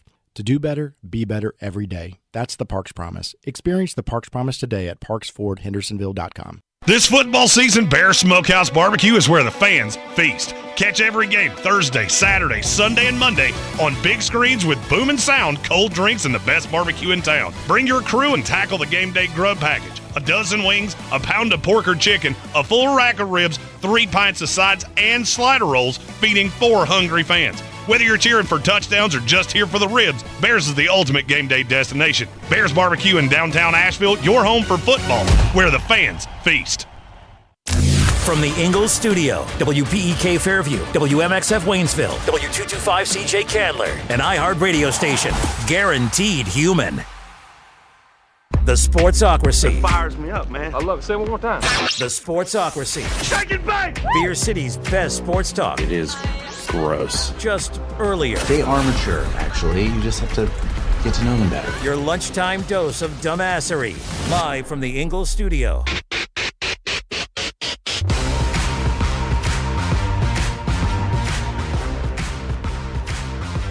It is ESPN Asheville, 92.9 FM, 880 AM, and 1400. Sportsocracy, heard everywhere you go on the iHeart Radio app. And seen everywhere on YouTube. Join us here in the Ingalls studio. I was about to go. I'm sorry. That was his that pause was so pregnant that it was needed to be taken to a hospital. Oh yeah, she was coming in hot. I apologize. I didn't notice how hot it was in this room until you guys started talking about it, and all of a sudden I had one of those like a heat flush go over me for a second. I was like, geez, I think I am going to die. I'm still wearing a pullover, but that's only because I'm not sure how much sweat can currently be seen on the polo that's underneath said pullover. So it is currently 77 degrees here in the Ingalls studio. Feels like temperature 112. The heat index in here real high. Welcome into the show. Today is Black Monday. Got It's coaches. also Overreaction Monday. It is indeed. It's also the start of Playoff Monday and the Draftmas Monday. There you go, in the Draftmas season. That's what we were looking for. Because, look, unless you're a fan of the 14 teams that made the playoffs, it's Draftmas season. It's now time to focus on cleaning house in the front office. How are your scouts looking? Just when's the news coming? Here Tampa comes Bay. Drafty Claus. Here comes Drafty Claus. Right down Mel Kiper Lane. Yep, there it is. That was the thing you did. That's the thing I did. Yep. You know what we haven't talked about today? What? The Carolina Panthers. Carolina Why Panthers would we are in talk the about playoffs. them? Let's go. Because you made the playoffs. Yay. Look, I understand your disappointment. I know why you're so upset at the turd that was Todd Bowles. By the way, we said earlier that Pete Carroll may be the only coach in NFL history to ever be fired after 1 year in 2 places. Todd Bowles might be the first coach in NFL history to ever have 2 playoff berths handed to him on a silver platter with 2 different teams and find a way to not make the playoffs. Yep.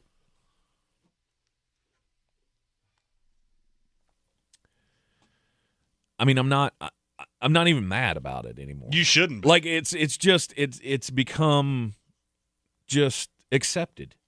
And that's the thing that bothers me the most. How happy should Panther fans be today? I would say moderately. I mean, hell, at least you're in the playoffs. But you say moderately. So what should be taking away from that? Going into this season, how you got there. Who cares? I don't care how we got here. This division sucks. Oh, I get it. The division's putrid. Mm-hmm. It's so bad. I don't care how we got here. And hear me out. Mm-hmm. Going into this season, you would have given the Carolina Panthers what percentage chance to make the playoffs? 12. You're markedly higher than me. Because I remember saying in the offseason, I can't get to 7 wins. Mm-hmm. Not because I don't think the team's better, but because I don't think the schedule sets up in any shape, form, or fashion to you really competing. Well, now you're here. Mm-hmm. We had Tampa Bay, we had Atlanta. Well, you beat them both out. Okay, you had the same record. We never in a million years thought that was possible. The story came out over the weekend that it looks like Carolina will kick in the 5th-year option on Bryce Young, which is exactly what I think you should do. Mm-hmm. Solely because as a fan of a team that's in the quarterback market, you don't want to be here. This is like the dating pool in your 50s. It has been peed in numerous times. Mm-hmm. I think Carolina should be as ecstatic as any fan base in the NFL. Okay. Because you're somewhere you look at the other 14 teams in the playoffs. Mm-hmm. Name me another team that you did not think would make the playoffs. Didn't have a chance to make the playoffs. Because I know what you're getting ready to say. You're going to say New England. We talked about New England making the playoffs for a month. You and I both said they were going to make the playoffs just looking at the schedule. Pittsburgh Steelers. Pittsburgh is 9-8 every year. Hell, this year you went 10-7. You even improved. I mean, should you be happy about that? Oh, good Lord, have mercy, no. But you're here. You're where you were supposed to be. Mm-hmm. Jacksonville, we talked about them in the offseason. That team might end up being better than you think. Mm-hmm. Now, did we think they were going to be this good? No. But every other team, the Rams, the Packers, the Bears, the Bills, 49ers, Eagles, Chargers, Texans, Steelers, we thought every one of these teams was going to make the playoffs or at least compete for it. Mm-hmm. The Carolina Panthers came out of left field. That's the one team in this playoff that I will say came completely out of left field. Because even me, as the Buccaneers detractor, I didn't think Todd Bowles could Bowles this up enough for you to win the division. Right. So you're light years ahead of where you're supposed to be. Your trajectory is correct. And that's what I'm looking for. Yeah. Look, it's been 10 years since you've been to the playoffs. Mm-hmm. Be happy. Be happy about it. But the thing that comes with being happy about making the playoffs is the attitude from the diehards. And that is going to be annoying because you didn't really win anything. I mean, I'd be saying the same thing about the Tampa Bay Buccaneers. That's what I've said about Tampa Bay for when did Tom Brady retire? Since that time, this is exactly what I've been saying. Go ahead, be happy that you made the playoffs. Hey, I'll wish you luck. Hope you have a good outing against the LA Rams. I would hate to see Matthew Stafford, go out that way or potentially go out that way, but good luck to you. You get to host a playoff game. Awesome. But winning this division doesn't really mean that you made a great leap forward. No, but this is all you have to do. You went what? 2 wins? Okay. To 5 wins? All right, to 8 wins. You're at a point now where, we're making progress, but I'm not overly happy about Bryce Young getting his 5th-year option picked up. You're not chasing a quarterback. You're not. Now, should you be? Maybe. Look, see, that's the problem. Go look around the NFL at the Clayton Tunes that played yesterday and realize that every team in the NFL is one bad day away from playing that dude. Mm-hmm.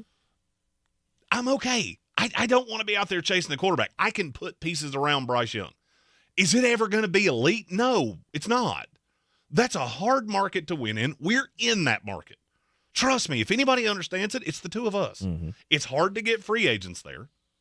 You have not historically drafted well, and you're coming off a draft between Ted McMillan and Nick Skeleton that,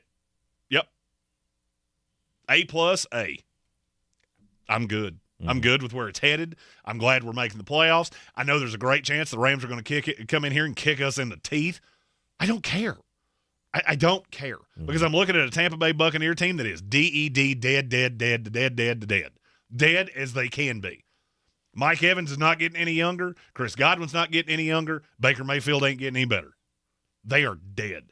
Atlanta is looking for what feels like their 15th coach in 20 years. New Orleans, that's the one I'd be looking at going, that's not going to be fun because I think their quarterback's better than ours. And a year from now, they're going to have money. New Orleans is still over the cap for next year. Yep. That's hard to wrap your brain around. Mickey Loomis is, without a doubt, the worst general manager I've ever seen. Was what, year 6 of trying to dig out of the hole? From hell, going back to Drew Brees. How do I put this appropriately? Nope, can't say that. They hadn't had money in a long time. There was a joke there. I couldn't tell it. Probably would have been fun, but it's been a long time. But if you're Carolina, I'm looking at Tampa Bay's to the pit of misery. Atlanta, I don't trust. I think New Orleans is still a year away. I've got a chance here to build something.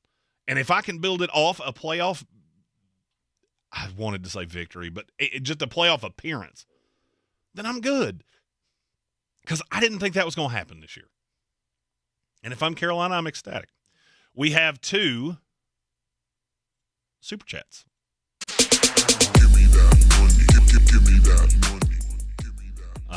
This is not a Super Chat, but I'm going to say it as though it was one. Kelvin Joyner said, last time we had a live stream, something exploded, and now the AC doesn't work. What is happening in Asheville? I don't know. I don't know. It's the curse. Tank's in this building. That's really what's happening. Yeah. The tank kiss of death has now hit the air conditioner. I sat here 3 weeks ago in this studio and went, man, this air conditioning system is really working well. And then dead. That was what exploded. Yep. I just tied it together.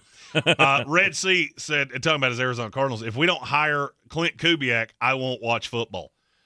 I do think Kubiak's probably going to get some looks. I don't know that that's who Arizona hires. I don't know. Yeah. I'll be honest with you. I have never gone into an offseason where I had less of a beat on who was going to get coaching jobs than this one because I can't figure it out. I'm looking around going, how do you sell this to your fan base? Who's the offensive stars? Kevin Stefanski. That's it. You got Kevin Stefanski, Joe Brady. How do I sell that? A guy that's never been a head coach. He was a complete turd with the Carolina Panthers, and Josh Allen has regressed under his tutelage for 3 years. How do I sell that? He took the best quarterback in the league and turned him into a bumbling what's that clown music? Like Benny Hill? Benny Hill. Yeah. I had Hill, but I couldn't get the first name. You turned him into that. What are you going to do with my mediocre quarterback? Yeah. And I like Joe Brady, but I just don't know how you get anybody up for that. Clint Kubiak, I get it. It's been the best team to me. Seattle's the best team in the NFL. I don't know that it's all that close right now. But am I giving him the credit for that? I mean, I never thought he was special in New Orleans. It's a weird sell to me. And I think he's going to have a lot of options. And we have another one. All right. About the money, all about the money. I do this for my hustle. Kevin McClary asked, who do you like as the new defensive coordinator for the Commanders? Joe Witt was a terrorist. That's a good line, first of all. Good Lord. The name that immediately came to my mind when I read that question was Jeff Ulbrich. Because I do love Jeff Ulbrich, and with Raheem Morris fired, I think Ulbrich's going to be a head coach in this league. I get it. I'm biased because I do know the guy. We are friends. I think what he did in Atlanta is nothing short of a miracle. As bad as A.J. Terrell has been for the vast majority of this year, for that defense to be that good, double-digit sacks with James Pierce Jr. in his first year, that's the one I'm looking at. Schematically, that doesn't line up as well. But I actually think what Jeff Ulbrich does lines up better with Washington's players than what they've been trying to do. I was thinking like Raheem Morris ends up the DC. somewhere. I don't hate that. I don't hate it. He's fine, DC. He's fine. Just he's not a head coach. He's not a head coach. I mean, there's no overlap there. I mean, it's not like they used to work together or anything. They just They did in Atlanta. In Atlanta, Mm-hmm. was he the he was the offensive line coach. That was when he did that weird thing where he was on offense just randomly for a year. That was under Dan Quinn. Was it? Yeah. Oh, okay. I didn't think there was overlap between the two of them. So actually, that's why I said Ulbrich. Oh, okay. That's why I said Ulbrich as well, because he worked on that staff in Atlanta with Dan Quinn too. That's the top two the names. Jets or whatever. No, he went to the Jets was after he was with the Falcons. Though. Yeah, and then he came back to the Falcons. He was the DC this past year. Okay, yeah, right. So I think Ulbrich was started with the Falcons, then he went to San Francisco, then he came with Saleh to New York. Gotcha. That's how I think that went. Okay, I'd have to check that, but I'm pretty sure that's well. Maybe there is. Maybe that's there's my overlap first two there, and names that's with what he him. wants. That's my first two names with him. I wouldn't hate that. I'd love because them both. because they well, I feel like Raheem's style as a DC would blend better with Dan Quinn than Jeff Ulbrich, but that's just me. I don't know that I agree with that. Okay, so we've got a minute here before we go into a commercial, so I'm going to go on a little coordinator tirade. Okay. So we do this every year. You start seeing coordinators get fired, and you start trying to piece guys with other guys. One of the things that you always have to think about, especially with a coach like Dan Quinn that's coming off a really disappointing year, you want a guy. I don't ever want a coach that doesn't have aspirations of the head job. I'm not sure Raheem Morris isn't looking at Atlanta going, okay, so I'm going to stepping stone this into my third chance. Jeff Ulbrich, and I'll tell you, he said this to my face. If it comes, it comes. I ain't worried about it. I love working in this league. I love working with defense. Mm-hmm. We're good. That's the guy I want as a DC under Dan Quinn. That's the reason I said Ulbrich first, is because I can figure out the tie. I can figure out the scheme thing. Their schemes, he's been with Saleh and running Saleh's scheme basically for 4 or 5 years. That's not what Dan Quinn does. Who's hiring Cliff Kingsbury? That's a good one. Because, I mean, I get that we saw it went south in Arizona. Obviously, it didn't go well. No. But, I mean, that was his first turn around the world, and that. Are you talking about who's hiring him as a head coach? Because does his name not go right to the top of the list? I'll tell you how I think this goes with Cliff Kingsbury. It's going to sound a little crazy when I say it. Okay. I think he gets fired in Washington, then he winds up with a head coaching job. Why would they fire him? I'll put it this way. I don't see a path that Cliff Kingsbury calls another play with the Washington Commanders. I can't get into everything I know there. Right. But I don't see a path that he's the OC in Washington next year. Okay. Now, could it be a lateral move? Sure. The lack of offensive coaches that are available, I don't see a way that somebody doesn't interview him, fall in love with him. Mm-hmm. The one that makes the most sense is Atlanta. If he gets in the building in Atlanta, I don't think he leaves. Because they're going to look at the way he uses offensive pieces, and he's absolutely going to salivate over Drake London and Kyle Pitts and Bijan Robinson, and I can make your mediocre quarterback look better. Now, he's never done that, but he made a good quarterback in Jaden Daniels look good. Mm-hmm. But, yeah, I mean, I think Cliff is definitely on that list of guys that could get a job. There's something weird going on in Washington. I don't know exactly what it is. I think it's that ownership's looking for a scalp, and that's the one that they've pegged. Mm-hmm. But I actually heard that last week, and then I heard it from a couple national sources over the weekend and went, oh, so that could be real. Yep. We have several super chats. We'll get to those on the other side of the commercial break. Yep. You're in the Sportsocracy, and this is ESPN Asheville. When you make safe driving decisions, death doesn't have anyone to play with. Don't drive impaired, and don't play with death. A message from the Governor's Highway Safety Program. More at ncdot.gov/drive-safe. As veterans, we're no strangers to helping others. That's what we were taught, service before self. But we do have one question for the veterans listening. When was the last time you reached out for help? If you or someone you know needs resources, whether it's for stress, finances, employment, or mental health, don't wait. Reach out. Find more information at va.gov/reach. That's va.gov/reach. Brought to you by the United States Department of Veterans Affairs and the Ad Council. Jesus didn't live passively. He lived on a rescue mission. As we step into the new year, the Daily Pursuit with Tim Tebow podcast reminds us that God has called us to more, to live on purpose and rise as conquerors. As followers of Christ, we're called to do the same, because discipline may be painful in the moment, but it produces a harvest of righteousness and peace. Open your free iHeartRadio app, search The Daily Pursuit with Tim Tebow, and listen now.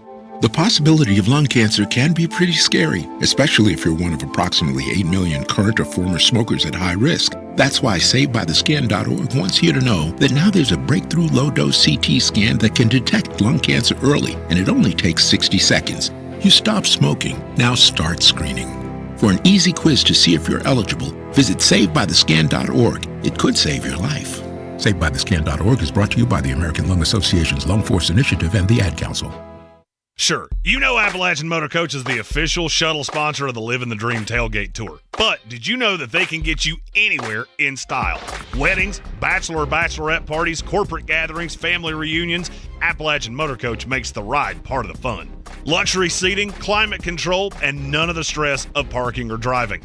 Appalachian Motor Coach gets you there relaxed, on time, and ready for the party. For more information, visit them at AppalachianMotorCoach.com. Appalachian Motor Coach, the best memories start on the ride. Welcome to the Ingalls Table, a delicious destination with recipes galore. Need to whip up a dessert, entree, side dish? No problem. The experts from the Ingalls Table take you through it step by step, with expert tips and advice along the way. Find the Ingalls Table at ingalls-markets.com or swing by the store and pick up your free copy of the Ingalls Table magazine. And let's get cooking. Ingalls, low prices, love the savings. Selling your home? Don't settle for average. Our real estate team at Clarissa Sells WNC and eXp Realty offers Zillow Showcase, an exclusive AI-powered listing experience available to just the top 10% of all listings in our area. With immersive media, cutting-edge design, and elevated marketing, Showcase listings, they go pending quicker and sell for up to $9,000 more than standard listings. Ready to stand out in a crowded market? Give our team a call today, 828-774-6343, because your home deserves the spotlight. Do better, be better every day. That's the Parks Promise. Our mission, to improve lives with every interaction. This is JW, General Manager at Parks Ford Hendersonville. Experience the Parks Promise today at parksfordhendersonville.com. That's parksfordhendersonville.com.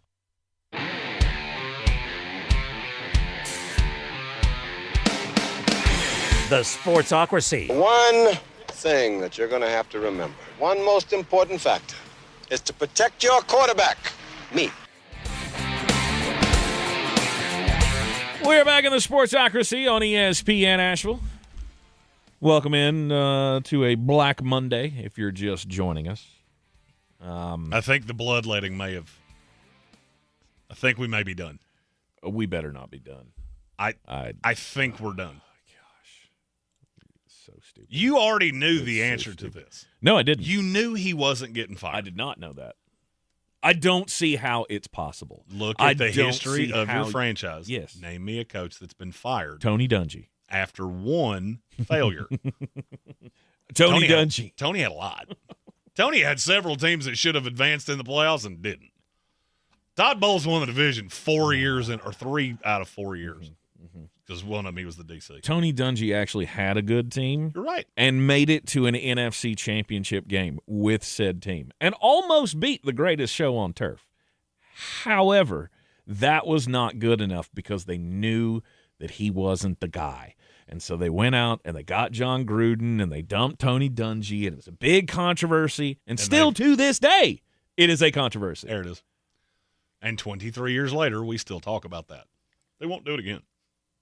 I had it said to me by somebody that covers that team.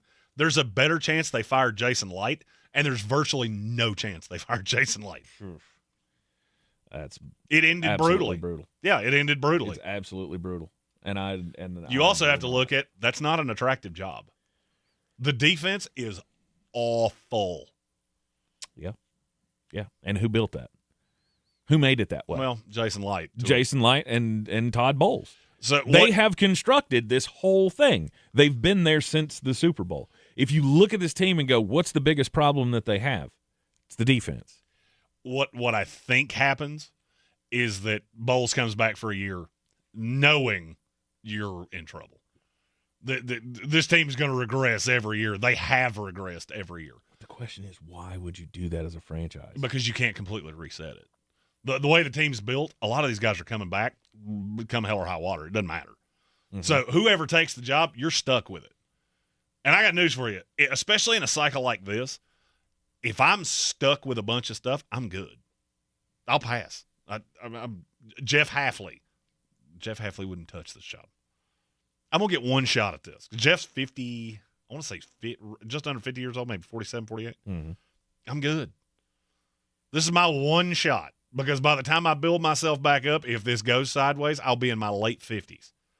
I'm not doing it. I'm just not doing it. Mm-hmm. So, yeah, in terms of Tampa Bay, that's where I think that goes. Miami showed fight at the end of the year. I had somebody that I trust a lot tell me don't be shocked if Quinn Ewers is the starting quarterback of the Miami Dolphins going into next year. I heard that, I laughed until I about weed on myself. That's the thing I don't understand. Lame duck years. Lame duck years make no sense to me. Because you're a fan. You got to look at it from the perspective of the owner. All right, so let me. Okay. I'll explain to you why a lame duck year. I'll explain to you why a lame duck year does make sense. Okay. All right, I'm going to be here for the next 30 years. Mm-hmm. Next year, I could hire Bill Belichick with Bill Walsh as my offensive coordinator and Tony Dungy to coordinate the defense. I'm still not winning more than 8 games. You looked at the schedule earlier. Mm-hmm. You know. I'm telling the truth as clear as I do. With Todd Bowles, you're not winning more than that. I don't care who you hire. But that's the thing you got to remember. There's not a saving grace out there. There is no Ben Johnson here. You're taking a chance, and it could be worse. So you hire that guy. That guy goes 4-13 next year. He goes into the next year on the hot seat.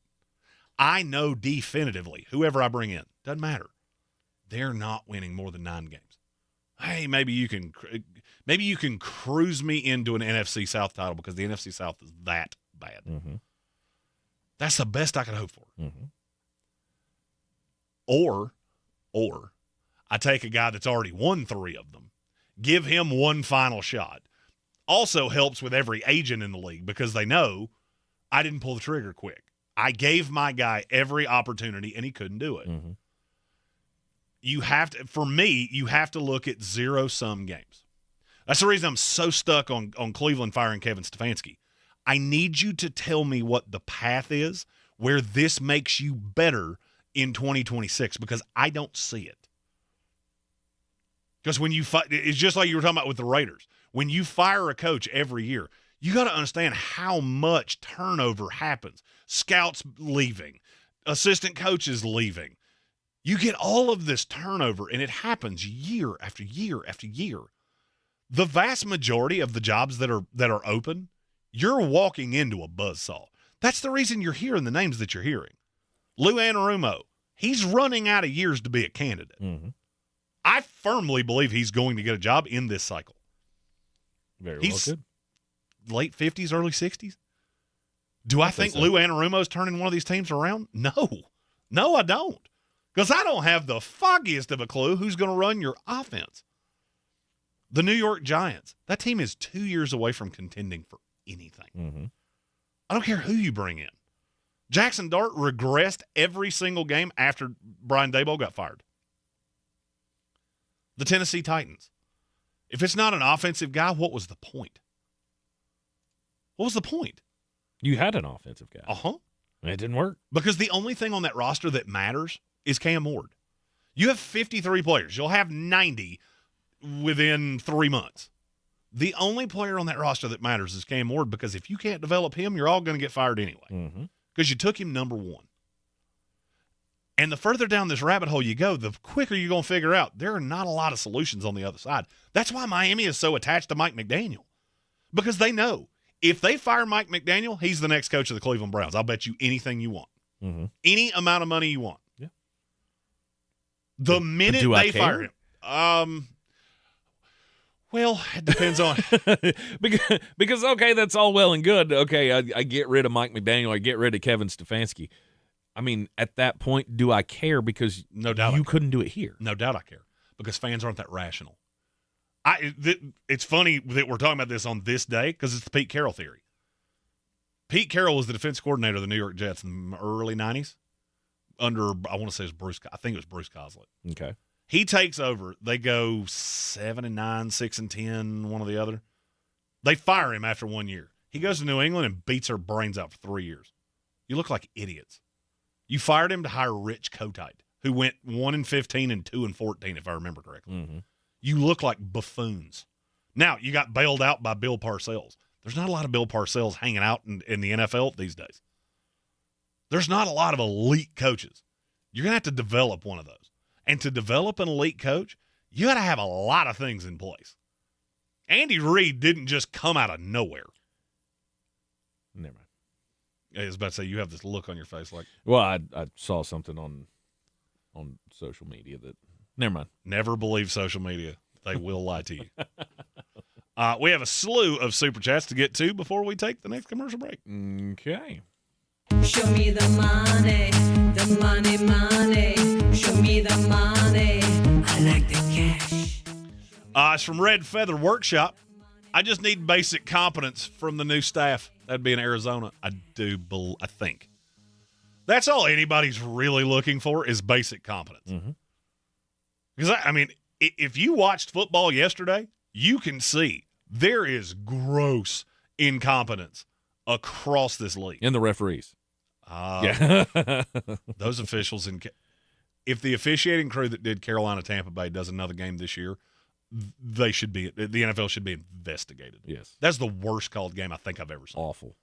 There were a couple more. How do you have almost, a criminal assault happen on the field? And you didn't do anything about it. No, you didn't do nothing. Was that Savassier that pulled the dude's helmet off? Maybe. I don't remember.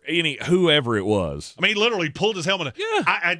I looked at Amy at one point. I said, how is the official not asking the question of why is there a helmet bouncing at my feet and I'm 10 yards away from the play?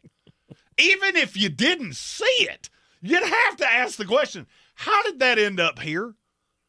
Then you have a pass interference where he literally never touched him. The kid fell down over his own 2 feet and somehow got a PI. Mm-hmm. That's a joke, especially with the sky judge or what is it they call that? Expedited review. Competition committee. We need to up expedited review. Right. Because there were 3 penalties in the course of 6 minutes in that game that were embarrassing by themselves. You put all 3 of them together, my God, they're awful. You're not doing your job. No. You're not doing because, again, that was one of the worst officiated games possible. And yet you let it continue to happen. That was the only game happening at the moment. The entire NFL should have had, the officiating headquarters in New York should have been gathered around the screens, ready to catch everything that happened in that game. But apparently we don't do it that way. Well, because the NFL doesn't have as it's currently constituted, the NFL doesn't have an alternative. They don't. There's only so many crews in this country that can officiate an NFL game at a high level. I've asked this question for 2 years now. Why do we not just make them full-time? Uh-huh. Make them full-time. Stop with I've got a law office in Texas or whatever the case may be. I've gotten the same answer every single time because a lot of these guys would tell you to go fly a kite, and they don't have another solution. Mm-hmm. If they were going to do that, they would have to mentally tell themselves right now and tell the officials, we're going to make you full-time where you cannot have other employment. But we're not going to kick that in for 4 years because that's how long it would take to develop new officials to replace these guys. It is an absolute epidemic in the NFL. And unfortunately, as we've kind of painted ourselves in a corner, I don't know that there's a solution. Yeah. At least not a quick one. And then And then... Show me the money, show me the money. This is from Dana, also about the Arizona Cardinals. No more arm tackles, please, Jeebus. Hashtag go Cards. I will say, there are some really, really bad tackling teams in this league. Mm-hmm. I watched Red Zone pillar to post. I watched every second of the Saturday games. I watched every second of the game last night. I watched every second of the last Red Zone, if for nothing else, because it's like, I'm not going to have this for a while, so I need to really bask in 7 hours of commercial-free football. There are some teams that are horror-awful in terms of tackling. Arizona was one of the ones I saw. The Jets were one of the ones I saw. There was another one. I couldn't get over it. Why, how are you so bad at this? Well, I still feel like a whole lot of it is getting flagged. Right? You're afraid of where to hit. You're thinking too much. Like, I'm going to get a flag. I think that's a lot to do with the tackling. Like, we were it's watching. A lot to do with the officials too, by the way. I'm sure. We were watching. I don't remember what it was. I think it might have been the Ole Miss Georgia game, and me and the wife were watching, and there was a play where the Ole Miss receiver catches the ball, and the Georgia defender is coming in, and he just kind of like rolled out of the way. Like, the guy's going to the ground, but it looked really weird and really clunky. And my wife said, well, what was that all about? I mean, why didn't he just hit him? And I was like, well, if he had hit him, if he hadn't rolled that shoulder back to the left, that shoulder's going straight in that dude's ear hole, and he's getting kicked out of this game. That has a lot to do with the tackling, I think. Well, and college football, at this point, and I don't know if you agree with me, you probably watch as much college football as you do the NFL. I think college is better officiated right now than the NFL is. I'd probably say so. You know why I think that's happening? Why? If you notice that targeting happens a lot less now than it did 3 years ago? Mm-hmm. Yeah, because they backed down on a lot of this. They backed down on a lot of the face mask hit the helmet. Okay, cool. We're not flagging that.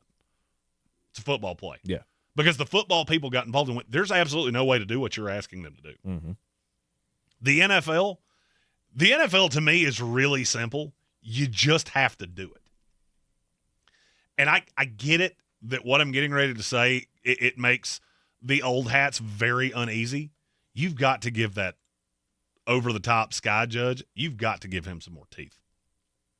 You just botch a call, you've got to be able to fix it, or it doesn't matter. Mm-hmm. I bet I've had 50 people this year ask me, when is that expedited review allowed to come in? I do this for a living, and I don't know. Because everything they've told me, it'll happen, and then nothing's done to correct it. Mm-hmm. So you're telling me this guy that's sitting up here that's paid to see this couldn't see what I clearly saw on television. Maybe I'm being naive, but I don't believe that. Yeah, I can't figure it out. It's just. I mean, I do it with the announcers all the time, especially on like out of bounds plays and stuff. Like, receiver catches it close to the sideline, and I don't know if they just can't see. Do they not have as many monitors as we do in the booth? I'm pretty sure they do. I've been in those booths before, and I feel like it shouldn't take a minute and a half for you to figure out, oh, wait, he stepped out of bounds. Acting like that's a 25-yard gain and then going, oh, it's a great play. Look at that. Oh, he caught the ball, and breaking down the whole play. And then the whole time the viewer's sitting there going, but his foot's on the line. Uh-huh. But his foot's on the line. That happened. But his foot's on the line. And then finally, a minute and a half later, they'll go, oh, wait, his foot was on the line. Yeah, I can't remember which game I was watching, but one of the announcers yesterday was just, I mean, he could not get a call right. Yeah. It was like every single play he was getting something wrong. We have a couple more super chats to get to right here. All right, let's see if we can dig another one of these. Give me those dollars, don't you holler, that's your money, honey. That's what I need. Well, give me the cash. That's so bad. Red Sea, I just want to have any hope heading into next year. It won't pan out well regardless, but at least give us something. Yes. There are about 10 teams in the NFL that by the end of the year, you were completely hopeless. Mm-hmm. The Jets got demolished yesterday by the backups of the Buffalo Bills. I mean, they kicked your guts in 35-8. Mitch Trubisky threw 4 touchdowns. Was that the 6th straight game that you've gotten killed like that? Lost by more than 21 or something? There's no doubt in my mind that was the worst 6-game end of a season that any team's ever had in NFL history. The Bills outgained them yesterday 470-122. Mm-hmm. I'll bet you, outside of a couple outliers, you couldn't tell me, guys, that we're getting touches. Reggie Gilliam, Kaliki Latu, Jackson Hall. It was insanity. And I'm just sitting here watching this going, they are beating the bejesus out of the Jets. Mm-hmm. I mean, it's not the starters per se, but it's enough of them. It was brutal. Mm-hmm. And then one more. Money from the money tree. It's funny to me that Megan can't hear what's happening in the studio, so all she's seeing is your stupid dances, which I just assume is way funnier when you can't hear what's going on. Eamon report, song to the Bucs owners, it's a mistake. It is. Keeping Todd Bowles. Total mistake. I'm not disagreeing with you on that. I'm just telling you is what's going to happen. There's a lot of things that are going to happen in life that are mistakes. Mm-hmm. And then one more. All right. Take it easy, money, with the wink and a smile, like it ain't no thing. Putting in work with Bill Workman said gross is how you describe the referees this year. Yes. It has been a topic way too often in the NFL this year. And you got to do something about it. Mm-hmm. I mean, to me, that's the biggest problem in the NFL right now. The officiating is awful, and it's insanely inconsistent. Mm-hmm. If it was bad, but it was bad where guys got away with defensive pass interference all the time, okay. I don't love that, but I can deal with it. Mm-hmm. You can watch 2 games back-to-back, watch one receiver get absolutely mugged, nothing. Another one trips over his own feet, and it's DPI. Yep. That's a problem. That's also just the Mike Evans rule, though. We really only refer to that as the Mike Evans rule. There are certain players that just can get away with it for some reason. And I'm glad he's on my team. The Carolina Panthers throw a backwards pass that was the most obvious backwards pass I've ever seen. They blow it dead. Sorry, it's just 6-yard loss. I mean, he could have advanced that. Mm-hmm. But he had 5 yards out in front of him to do so. But our bad. Nah, dog, that's not an our bad. Mm-mm. If that's even close, you don't blow it dead. Ever. And frankly, that one wasn't close. That one went back a yard. And how you can't see that, that's one of those that I'll never understand. How an official standing directly down the line can't go, that ball started on the left side of my face, and it ended on the right side of my face. Nah, I think that was forward. Mm-hmm. Are you stupid? Because I think you might be. Yeah, we've got Jonathan Gannon fired down in Arizona. So that means, I mean, hey, at least that means no more Drew Petzing, right? For sure. So there's no more reason for, Red Sea to get all riled up, at least for a little while, until they announce who the new OC is going to be, and then that person will take Drew Petzing's place, I'm sure. Bingo. Because is the Kyler Murray thing over? Are they moving on completely from Kyler Murray? Yes. So they're in the market for a quarterback. There are a lot of teams in the market for a quarterback. So Mac Jones going to Arizona. This offseason, he's still got a year in San Francisco. His deal is for 2 years. They'd have to trade him. Oh, he's getting traded. Somebody give you something for him. I don't know. I bet they would. I'm sure they probably would. Is it enough for, especially with Brock Purdy and how many little boo-boos he's had, mm-hmm. Is it enough for me to not have him as my backup? So look, the quarterback carousel in this offseason, we're playing musical chairs. There are 12 dudes in 3 chairs, and you can't sit in each other's lap. So there's going to be a whole mess of you sitting around going, what do we do now? I mean, Jacoby Brissett is going to be a starter in the NFL in 2026. I have zero doubt of that. Boo. And it might be in Arizona. Mm-hmm. Daniel Jones, I'll bet you anything you want that he'll be the starter in Indianapolis next year. Yes. Eamon I Report. think he should be. By the way, Eamon Report, thank you. I could not remember that dude's name, but I could see his face clear as day. Yes, it was Chris Myers. I felt bad for him by the end of it dude, the brown thing in the middle of this, that's the football. You should probably look at that at some point. Because good gravy, he could not figure out any. That might be a forward pass. That ball was out before his arm was raised. Mm-hmm. Mm-hmm. Gambit fences, if you have draft picks, we have Tanner McKee. I saw one play of that game yesterday, and it was Tanner McKee throwing it to not his team and went, okay, that's kind of what I expect. Yeah, Tanner Tanner with backups, bad. Tanner with starters, that has potential. Mm-hmm. Tanner McKee's another one. He's going to be a starter for somebody next year. Who that is, I don't know. Oh, that's disgusting. That's where we're at. I mean, look how many of these teams are just in nightmares. At some point this week, we will discuss that. I would still stick with Tua at that point. Like, you're drunk. That's the craziest thing. That is legit the craziest thing I've ever heard you say.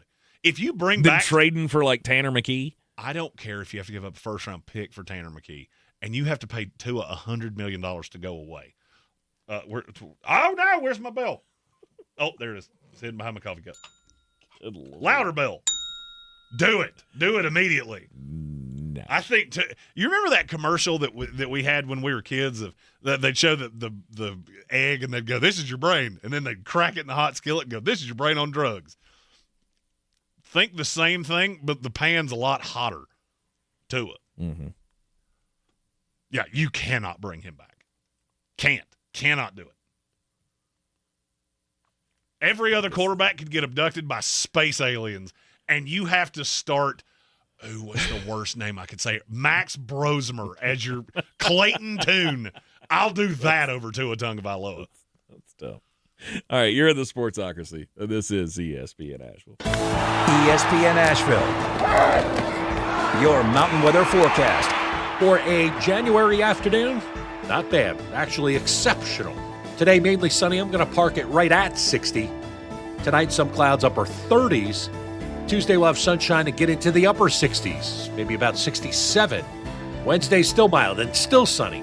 High 65, and next chance of rain comes in here probably later Thursday night and Friday. From the Weather Channel, I'm Ray Stajic. This report is sponsored by Discover. Guess what? Discover's accepted at 99% of places that take credit cards nationwide. You heard right, 99%. If you don't think so, maybe it's time to face facts. You're stuck in the past. Based on the February 2024 Nielsen report, learn more at discover.com/creditcard. As a mom, comforting my family is what I do best. Vicks Vapor Stick provides soothing, non-medicated Vicks vapors in an easy-to-apply stick, and it dries fast, so there's no mess. I use it to comfort myself and my family. Thanks, Mom. Vicks Vapo Stick, soothing comfort for the whole family. And try Vicks Vapo Shower Max for steamy Vicks vapors when you need more comfort for yourself. Use as directed. Amy Cox did something smart. She saved hundreds on auto insurance switching to Progressive. And with that money, she decided to treat herself to an anti-aging red light mask. Will she look like a horror movie villain every night? Yes. Will her boyfriend Kevin be scarred for life? That's certainly a risk. But it's Amy's savings, and if she's willing to risk her relationship for smooth, wrinkle-free skin, well, bye-bye, Kevin. Switch and see if you could save with Progressive and treat yourself. Progressive Casualty Insurance Company and Affiliates. Want to save some money in 2026? Stop paying for apps you don't need. The iHeartRadio app is completely free. Live radio stations, music playlists for everything, and the most podcasts on the planet. The #1 app for radio is free. iHeartRadio. Listen now. I'm Coley Duffy. I'm Cody Ward. And we're the Chainsaw Brothers. Actually, we're cousins. A few days after Helene, we was in the driveway having a couple beers, waiting on the power to come back on. And we heard so many people calling, needing trees removed, and couldn't afford it. So I called my dad to borrow a chainsaw, and over the next few months, we cleared trees for our neighbors, Our business was born out of wanting to help Western North Carolina get back on our feet. We are fully insured and licensed. We keep our promises, meaning if we say we're going to be there, we'll be there. In these parts, we live how we were raised. When you call the Chainsaw Brothers, you're not a customer, you're family. We're good at what we do, and we do it for a reasonable cost. For all your chainsaw needs, call the Chainsaw Brothers. 828-316-1013. Or find us on Facebook. See how we treat our family. Are you still covered up with storm damage and debris? Call us about our daily rates at 828-316-1013. That's 828-316-1013. We're the Chainsaw Brothers, and with our neighbors, we are Western North Carolina strong. Woohoo! Do better, be better every day. That's the Parks Promise. Our mission, to improve lives with every interaction. This is JW, General Manager at Parks Ford Hendersonville. Experience the Parks Promise today at parksfordhendersonville.com. That's parksfordhendersonville.com. At Ingles Weather, we're celebrating Friday night rivals, televising college basketball games, bringing the Fan Fest to semi-pro soccer, or taking you out to the ball game at your minor league park. It's all in the bag. Ingles, low prices, love the savings. On the weird scale, there's Vegas, there's Florida, and there's Asheville. Let's get weird, Asheville. Welcome back into the Sportsocracy on ESPN Asheville. And, Jeremy, we're going to go to Maine for my weird story today because I don't think we could be further off geographically of our two stories if we tried. Because this is the latest example of damn, I love sometimes local hard-hitting journalism. I'm intrigued. Story from the Bangor Daily News. The world's oldest Twinkie lives at a Maine high school. A guy named Roger Benatti teaches in Blue Hill at George Stevens Academy. He teaches chemistry and physics. And when he got the job in the 70s, he said it was 1976 where a student once asked, "How long will a Twinkie last?" And he said, "I don't know. It's a good idea. We should test it and see." So he sent a kid across the street to buy 2 Twinkies. He came back. Professor ate one of them, or teacher, whatever, and then put the other one on top of the chalkboard. It has lived in that high school classroom for the last 50 years and is, I guess, now officially recognized as the world's oldest Twinkie. The close-up of this thing, there was a joke there, and I'm not doing it. No doubt. I was going to do it, and it was going to be aimed at you. Oh, I'm sure it was. Punchline was, and never mind. Yeah. No good can come from what I'm about to say. The close-up of this Twinkie looks like something that you would find walking on a beach in the Bahamas or something. Like, if you've ever done that, you know you're walking on the sandy beach. It's all beautiful, and all of a sudden you step on something that feels like it pierced through your foot to your anus. And, and it looks like those pieces of coral that you will find. One of the grossest things I've ever seen. The question I have, though. No, I wouldn't eat it. Would you eat it? No. How much money would it take? More than you have. More than I have. Okay. All right. Just curious. No way. I've seen them do that. Hey, we saved a McDonald's cheeseburger and it's been sitting here for 20 years. Yeah. I love McDonald's. That time frame is about 2 days. After 2 days, I'm out. If it has mayonnaise, it's not even that long. Mm-hmm. Just ketchup and mustard. I won't die. I'll be fine. That's it. Yeah. My story comes from Thailand. It's about a 19-year-old woman identified only as Pim. She went to start her new year the right way at 6 a.m. She decided to go have a New Year's Day fortune telling. Okay. You know, as you do. I personally think people that get their fortunes told are crazy people. And this story is going to kind of prove why. Fortune teller told Pim that she was about to experience some misfortune and that she was going to lose something valuable. Then went down the medium path of telling all the things that were going to happen to Pim in the new year. Pim gets her fortune told and picks up her bag and goes on her way. She goes on about her day. Later in the day, she realizes she doesn't have her cell phone. So she goes back to the fortune teller, which is because that's the last place she knew she had it. Right. She asked the fortune teller, have you seen my phone? Yeah. Because I had it here Where's my phone? and I don't have it. Right.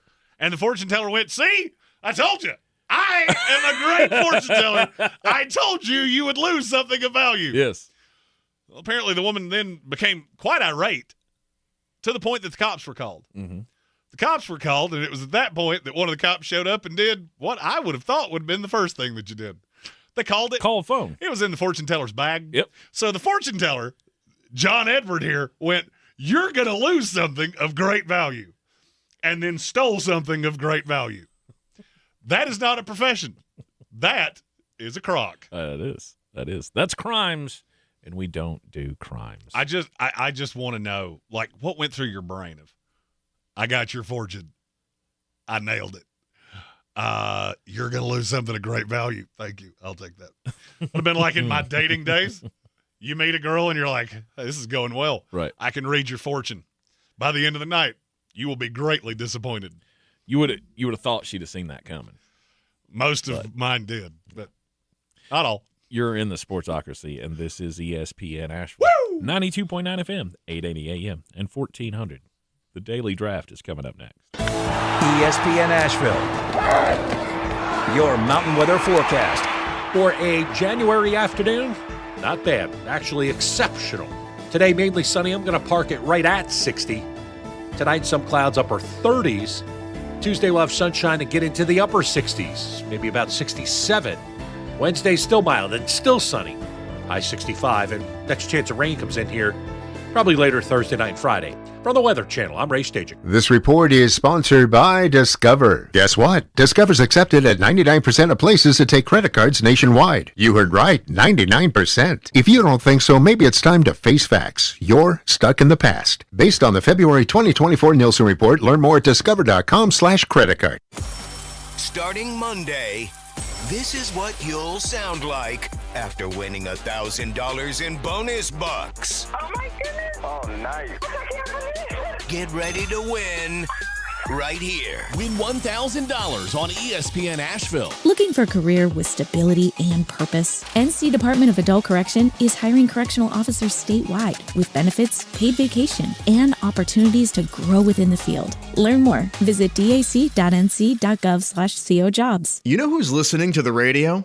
Voters. Lots of them.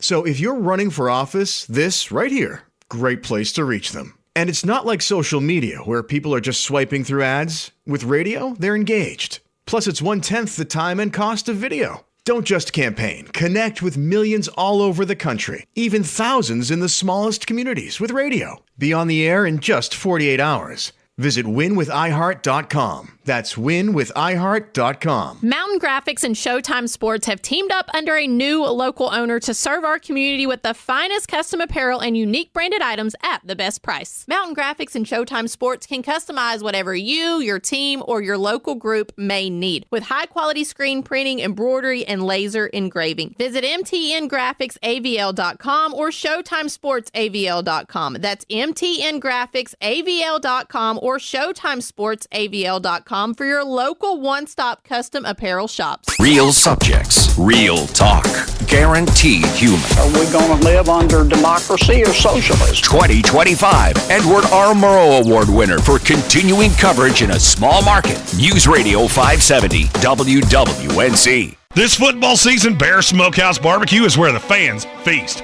Catch every game Thursday, Saturday, Sunday, and Monday on big screens with booming sound, cold drinks, and the best barbecue in town. Bring your crew and tackle the game day grub package. A dozen wings, a pound of pork or chicken, a full rack of ribs, 3 pints of sides, and slider rolls, feeding 4 hungry fans. Whether you're cheering for touchdowns or just here for the ribs, Bears is the ultimate game day destination. Bears Barbecue in downtown Asheville, your home for football, where the fans feast.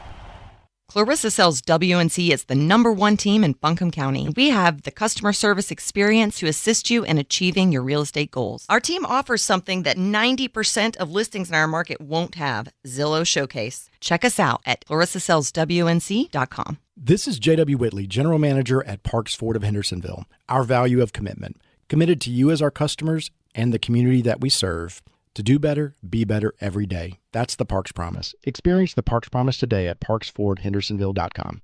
It's the moment you dream of, the moment you work for, train for, run wind sprints when nobody's watching for, the moment when hours of gym time, court time, prep time, all culminate into this time, the moment when millions of bounces, blocks, and boards all add up to this, your moment.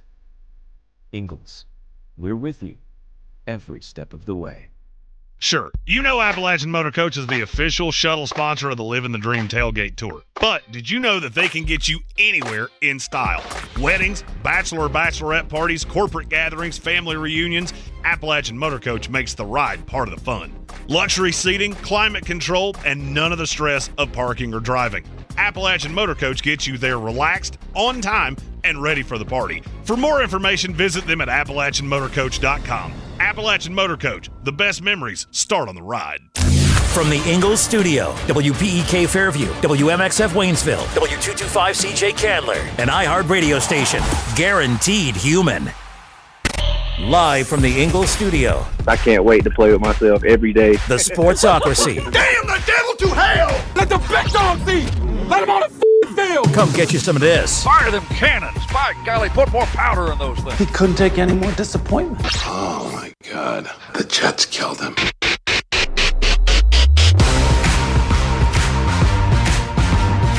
Welcome back into the Sportsocracy on ESPN Asheville, 92.9 FM, 880 AM, and 1400. Sportsocracy heard everywhere you go on the iHeart Radio app, seen everywhere on the YouTubes. Just go to thesportsocracy.com, click the live video link, subscribe to the channel so you can join us in the chat.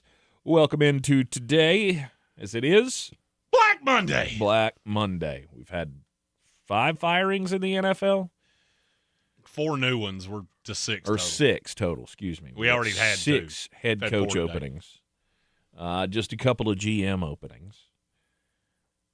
And we're really high. I just got a text from our old boss man, who's a Miami Dolphins fan, that says, "Dear God, we better not be done with Black Monday." And I'm in the same boat. As a Tampa Bay Buccaneers fan, we are waiting for a little bit of sanity to come out of our front office. Well, here's the sanity. At least you didn't come into this day knowing that you're getting old Aaron Glenn coming back undeniably.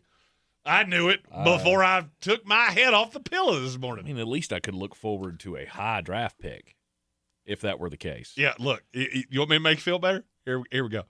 Your team picked off a pass this season. Yes. Mine didn't, which I, honest to God, think is impossible. I think you could fire footballs out of a cannon, and eventually somebody would catch one. The New York Jets didn't do that. Not the New York Jets. So many teams starting draftmas season because, well, they ain't in it no more. 14 teams stand in the NFL. As we head into the playoffs on Saturday, the Carolina Panthers will be the first game of the doubleheader on Saturday in the wild card round. Bank of America Stadium, they will be hosting the Los Angeles Rams and the MVP, Matthew Stafford. I mean, he sewed that up yesterday, didn't he? He shouldn't have. The odds say he did. It's Drake May, and for me, it's not even kind of close.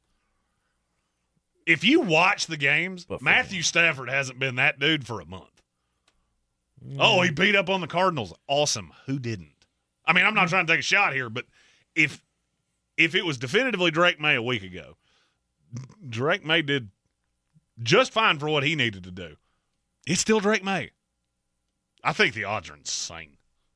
Okay. All right. I think when I saw him this morning, Matthew Stafford was like minus 150 or something to win the MVP. Drake May had dropped to like plus 125. I'm curious. I still feel like it was close. I'm curious if some sanity has descended into that today. Possibly. I checked it first thing this morning, so it was 5 o'clock. Matt Stafford's minus 180, Drake May's plus 150. There you go. Stupid.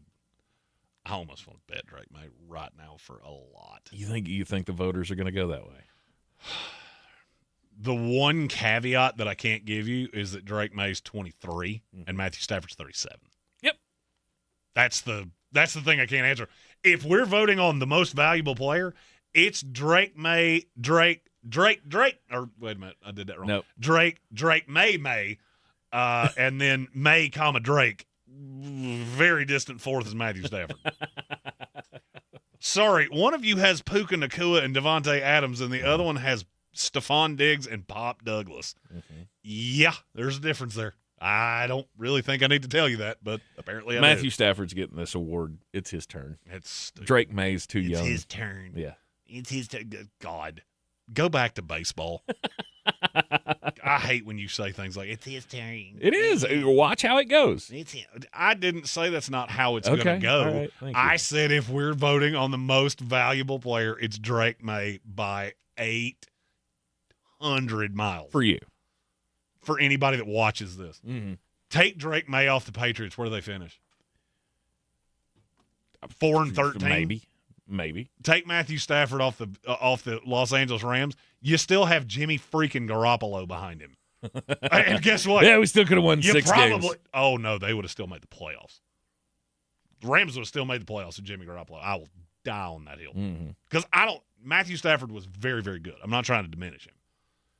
If this award is most valuable player, there's no doubt who it is. Mm-hmm. But against that schedule, everybody in the chats knows that. But I mean, Drake May, sure, he won a lot of games. I can't help against who I that play. cupcake schedule. I can't help who I play. Yeah, but what's more impressive? Is it more impressive that Matthew Stafford did what he did against a tougher schedule, or is it more impressive that Drake May won a bunch of games against bad teams? Drake May took a team that last year, I honest to God thought was betting against themselves and was almost the 1 seed in the AFC. Matthew Stafford won a Super Bowl a handful of years ago with this roster, and it wasn't as good as it is right now. Which is more impressive? One of them threw to 2 probable Hall of Famer wide receivers. The other one had Cardi B's baby daddy. That's really? We're talking about schedule here? Really? Yeah, no, for me, it's Drake May. It's not even close. Right. I'll be honest with you. If I had a vote, it would be Drake May 1, Trevor Lawrence 2, Matthew Stafford 3. Because Stafford has just not looked. Here when it matters the most, he hasn't been that guy. Even yesterday, yeah, he was good against Arizona. Okay, so you're impressed by Arizona, but you're not. Okay. Yeah. That didn't make any sense to me personally, but and that's coming from a Jets fan. Like, if anybody was going to be on the other side of that, you'd think it'd be me. Stone Sports Podcast says 13 passing touchdowns from the 1-yard line. Is that really true? Is that Drake May has 13 touchdowns throwing for the 1-yard line? I wouldn't doubt it. But I mean, that's how it feels. Feel like they were neck and neck going into this last game, and one of them put up numbers, the other one didn't, and apparently that's going to sway the crowd. At least that's what Vegas feels, because it's only getting bigger. That spread that you just said, what was it? Stafford has 13. I was about to say, I think that's Stafford did. Stat. Okay. Wow, that's still a lot for anybody, though. Yeah, I was about to say, Man, it's crazy. New England was pretty notorious for Ramondre. We know you can't hold on the ball. Don't care. You ain't got to hold on to it that long. 3 feet that way, big dude. I feel like they ran a lot of screen plays, like James White style, in New England. So I figured it was his stat. Well, interesting. You know me. I'm not taking anything away from Matthew Stafford. And Patrick Holt's got a point. He said Marcus Mariota could have led the Patriots with that schedule to 7-10. Mm-hmm. Definitely not almost the first pick or the first seed. Not playing for home field in the playoffs. Drake May was unbelievable. I watched him obliterate my team twice, and I get it. My team's terrible. Mm-hmm. Did you see the graphic they put up at halftime last night of who is this quarterback? They'd thrown 36 touchdowns, no interceptions, 3,700 yards. Completion percentage was like 75%. Okay. It was every quarterback that's played against the New York Jets. And I knew what it was off the rip. Right. I got it. I know what it is. I know the answer. Was that all of them? That was all of the quarterbacks that had played against the Jets this year. Yeah, it was brutal. I was looking at that going, oh, no. That's not good. And you have a defensive coach. Allegedly. Who's still going to be your coach next year. Aaron I think Glenn, that's the more impressive thing. Aaron Glenn is as much a defensive coach as that fortune teller I told in the last segment is a fortune teller. I'll bet you're about to get robbed because I'm finna rob you. I mean, it's time. Oh, it's time. Just trade up. Sell the trade franchise. up. Woody, sell the team. Sell the team. It's quite embarrassing. Quite embarrassing. Are we doing stock up, stock down for the weekend? Sure. All right. Man. I mean, I'll take the first one if you want me to. Sure, go ahead. Stock up Pete Golding. Sure. I don't know how you did that. I didn't think you were going to did that.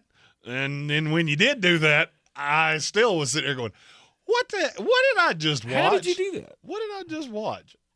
I'm not sure how we got here, but now we have Ole Miss, Miami, Indiana, and Oregon. By the way, somebody somewhere just woke up out of a coma, and they saw the college football playoff. A, they were mystified by a playoff. B, they went, how did Indiana get here? Somebody hit Sim 10 seasons. Undo. Yep. It's crazy. Yep. This is crazy talk. Look, Ole Miss was really good. And they were. Nobody was harder on them than me. But Trinidad Chambliss was outrageously good. And he's trying to. Did I see he's trying to come back next year? Yeah, we actually have he's a trying to super get a chat waiver. We have a super chat to that end. Okay. Money. Yes, I'm talking about money. Does Trinidad Chambliss get drafted this cycle? That's from Kelvin Joyner. If he comes out, yes. The question is where, and I've been trying to place him all weekend long. 5th round. No, it's higher than that. Really? I would say it's markedly higher. Really? Yeah, but you got to understand how bad this quarterback class is. I mean, it's an atrocity. I mean, but isn't that where he should be?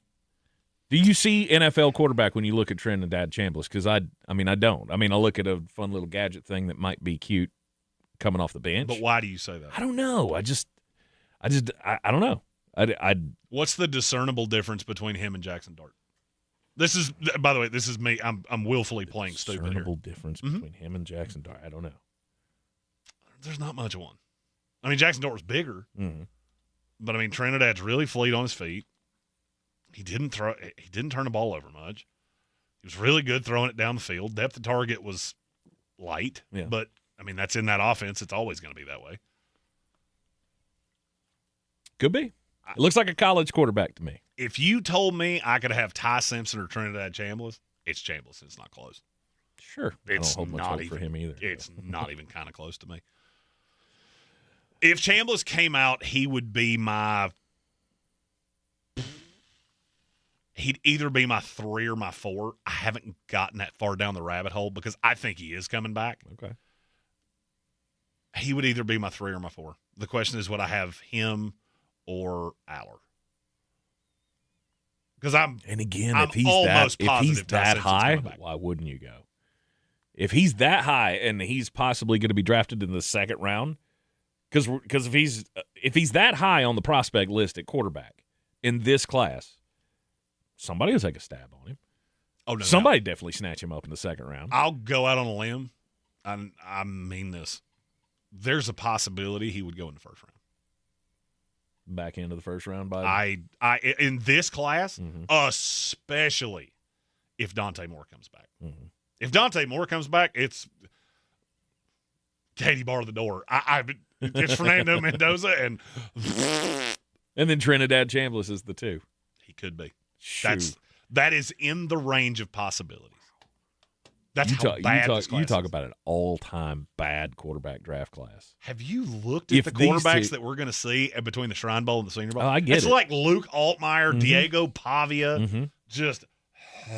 Which one of these future UFL starters would I like to draft? I will say that's one thing I'm not looking forward to with Mobile is having to push off all the UFL scouts that are like, I got to get my FaceTime with Diego Pavia. Is the XFL still happening? Are they still doing that? Or no, that was USFL the merger, and the XFL merged into the UFL. Yeah. tens and tens of people watch it every week. Yeah, my one is Pete Golding, Ole Miss, whichever way you want to go with that. Okay, all right. I'm going stock down for the college football playoff. Just all of it. Just all of it. Do you look at the final? Do you look at the Final Four and go, "Oh, I'm excited about that"? I am, but I'm a college football guy. Out.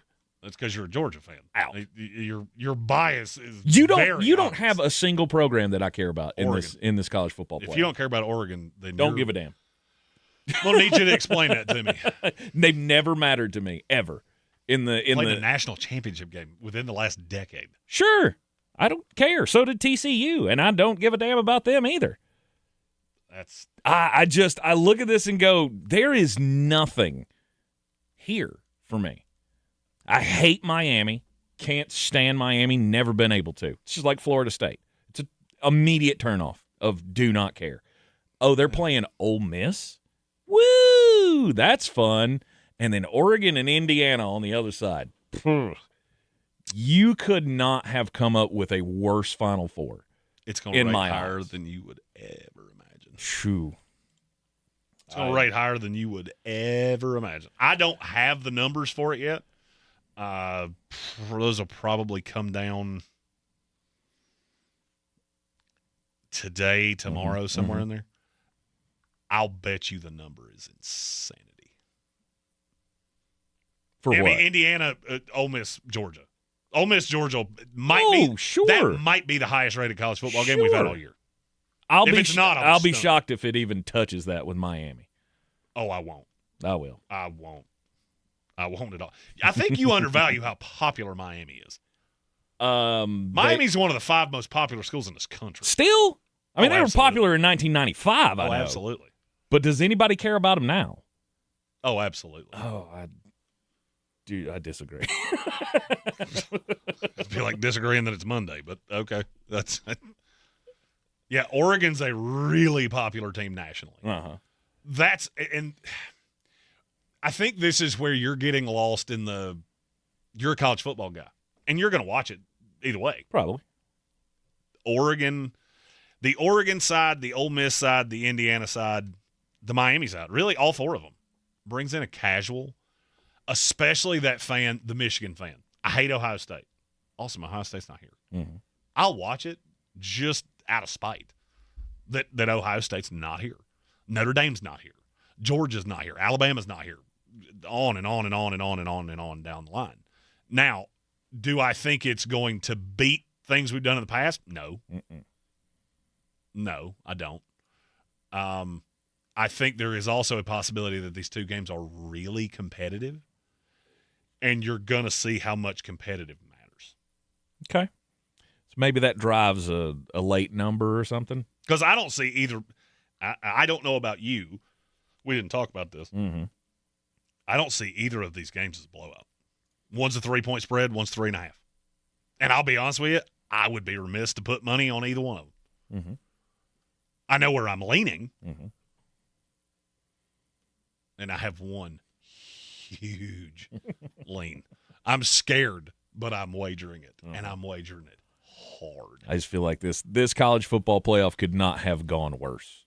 It's like ending up with an NBA, when we flipped out about the Milwaukee Bucks and the Denver Broncos ending up, or the Denver Nuggets. I was about to say, if the Denver Broncos ended up in the NBA Finals, that would have been a sight to see. When you got the Indiana Pacers pushing for a title, that's a disaster for the NBA. It's a disaster for Major League Baseball to have small market teams playing in the World Series. I don't agree, and I'll tell you why. Because the vast majority of us don't pull for Georgia. The vast majority. And now, look, this is coming from a fan of a team that I understand. We're one of those that people are going, screw Florida State, they're not here, and haven't been, probably never will be again. Mm-hmm. The Indianas of the world, because it's not just them.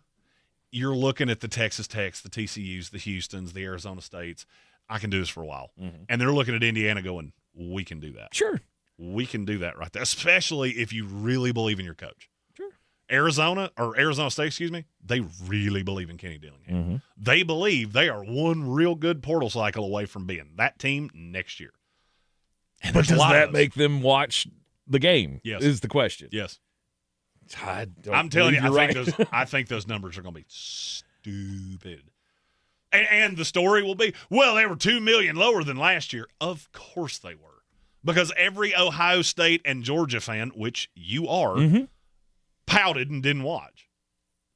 Because you're pissed at your It's team. not pouting. It's not pouting. Ohio State it is. I do not care. Ohio State it is. Thursday night and Friday night, we will be carrying both of the college football playoff semifinal games for you here on ESPN Asheville. In case you were just, out and about, you'll be able to catch the game on the radio. But I could completely skip Thursday. I could completely skip Friday and not feel like I'm missing out on a damn thing. And you won't.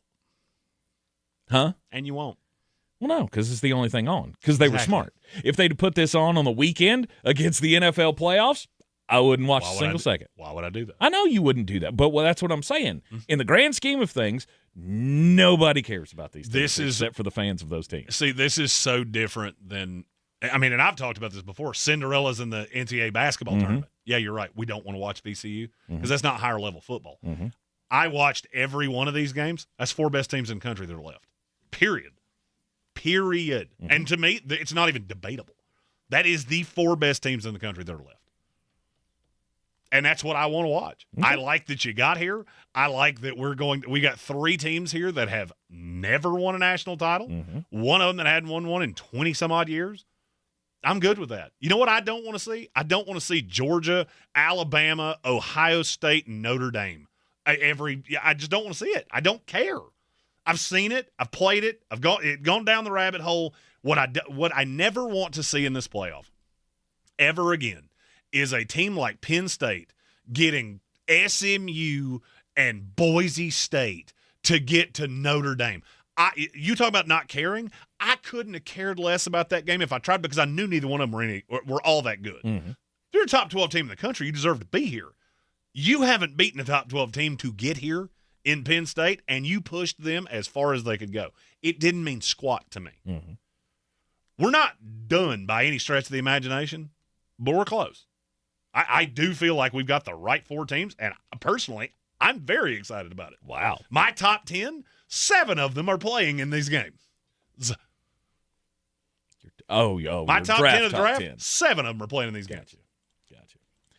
You're in the Sportsocracy. This is ESPN Asheville, 92.9 FM, 880 AM, 1400. We'll be right back. The music we listen to all year long.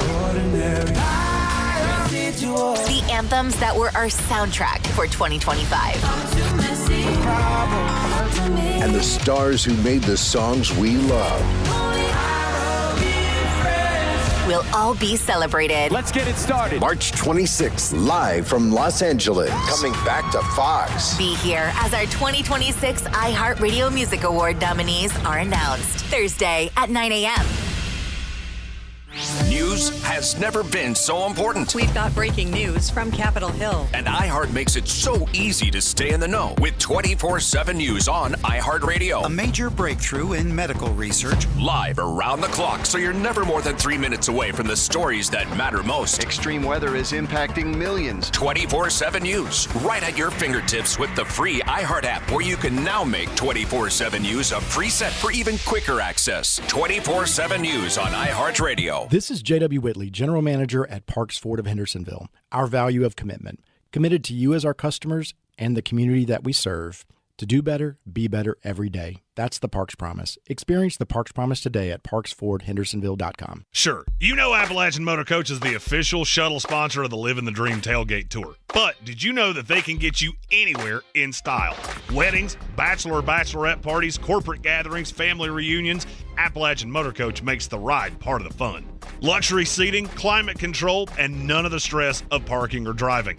Appalachian Motor Coach gets you there relaxed, on time, and ready for the party. For more information, visit them at AppalachianMotorCoach.com. Appalachian Motor Coach, the best memories start on the ride. Clarissa sells WNC as the #1 team in Buncombe County. We have the customer service experience to assist you in achieving your real estate goals. Our team offers something that 90% of listings in our market won't have, Zillow Showcase. Check us out at ClarissaSellsWNC.com. This is where it starts, where your story begins. This is the trail you blaze yourself. And step by step, you get stronger, faster, better. This is where it starts. How will you finish? Ingalls, we're with you every step of the way. I'm Coley Duffy. I'm Cody Ward. And we're the Chainsaw Brothers. Actually, we're cousins. A few days after Helene, we was in the driveway having a couple beers, waiting on the power to come back on. And we heard so many people calling, needing trees removed, and couldn't afford it. So I called my dad to borrow a chainsaw, and over the next few months, we cleared trees for our neighbors. Our business was born out of wanting to help Western North Carolina get back on our feet. We are fully insured and licensed. We keep our promises, meaning if we say we're going to be there, we'll be there. In these parts, we live how we were raised. When you call the Chainsaw Brothers, you're not a customer, you're family. We're good at what we do, and we do it for a reasonable cost. For all your chainsaw needs, call the Chainsaw Brothers. 828-316-1013. Or find us on Facebook. See how we treat our family. Are you still covered up with storm damage and debris? Call us about our daily rates at 828-316-1013. That's 828-316-1013. We're the Chainsaw Brothers, and with our neighbors, we're Western North Carolina strong. Woohoo!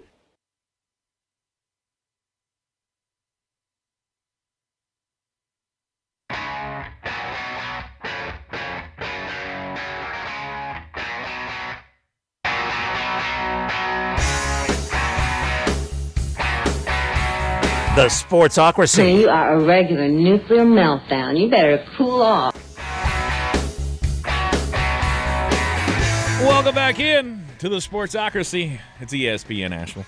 With Jeremy Green and Salty Spencer. I mean, all those sucks. flavors. It sucks. All these flavors, and you choose to be salty. All I'm saying is this lineup sucks. If you looked at this in any other sport, you would think the same thing. Nope. This is like having the Final Four with Texas Tech and Kansas State and George Mason and I guess this is where you and I look at it differently. I don't want to watch a group that I know can't compete. But if the four best teams are non-traditional powers, I'm fine with that. Okay. I don't care. For me, I get to watch both of these games, and I don't really care who wins.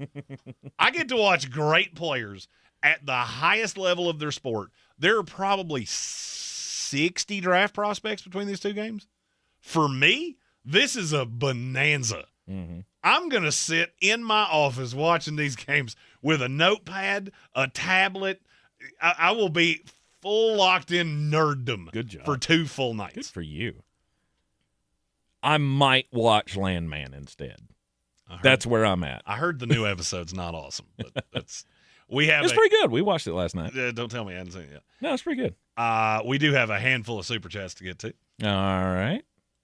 All about the money, money, money. All about the money, money, money. First one's from Sir Jimothy. He said, Megan, welcome to the chaos. Happy to have you. Yeah. We are happy to have you. Mm-hmm. Mm-hmm. Now, when we say things, they might actually come to fruition. Because now it is not me doing it. Mm-hmm. Mm-hmm. Somebody's steering the ship. 100%. Finally. I can.